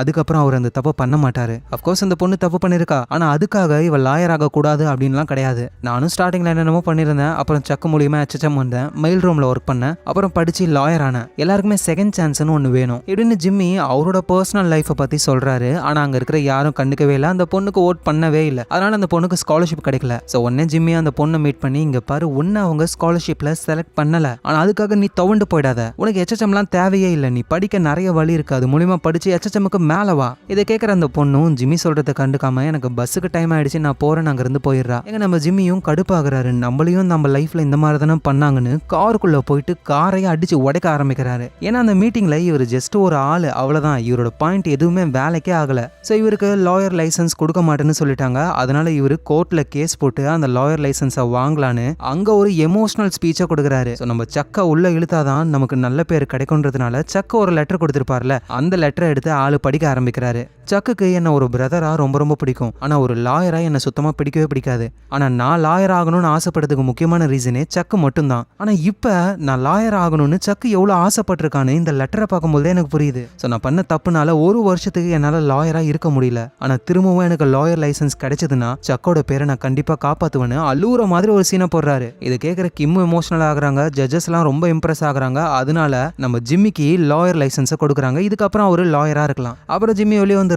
கிம்மு வந்து உண்மையிலேயே நீ ரொம்ப நல்லா பேசின தெரியுமா, அட கிம்மு எல்லாமே ஆக்டிங் தான், நல்ல வேலை அந்த செக்கோட லெட்டர் நம்ம கிட்ட கிடைச்சது, அதை வச்சு பாத்தியா செமையா பர்ஃபார்மன்ஸ் பண்ண, அங்க இருக்கிற எல்லாரும் ஏமாந்து போயிட்டு எனக்கு திரும்பவும் லாயர் லைசன்ஸ் கொடுத்துறாங்க. இதை கேட்கிற கிம்முக்கு ஒன்னும் புரியல. ஏன்னா ஜிம்மி இவ்வளவு பயங்கரமா ஆக்டிங் பண்றாரு, அவர் மனசுக்குள்ள உண்மையிலேயே சக்கன்னு நினைச்சு ஃபீல் பண்றாரா இல்லையான்னு கூட கண்டுபிடிக்க முடியல. ஸோ இங்க ஜிம்மி செம்ம சந்தோஷத்துல இருக்காரு. அப்ப கோர்ட்ல இருந்து ஒரு லேடி வராங்க.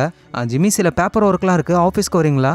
கண்டிப்பா வரேன். ஆனா முக்கியமான ஒரு விஷயம், இதுக்கப்புறம் நான் ஜிம்மின்ற பேர்ல லாயரா பிராக்டிஸ் பண்ண போறது கிடையாது, வேற ஒரு பேர்ல பண்ண போறேன்னு அங்க இருந்து போறாரு. கிம் அப்படியே ஷாக் ஆகுறாங்க. ஜிம்மி என்ன சொல்ற, அப்ப உன்னோட பேர் என்ன?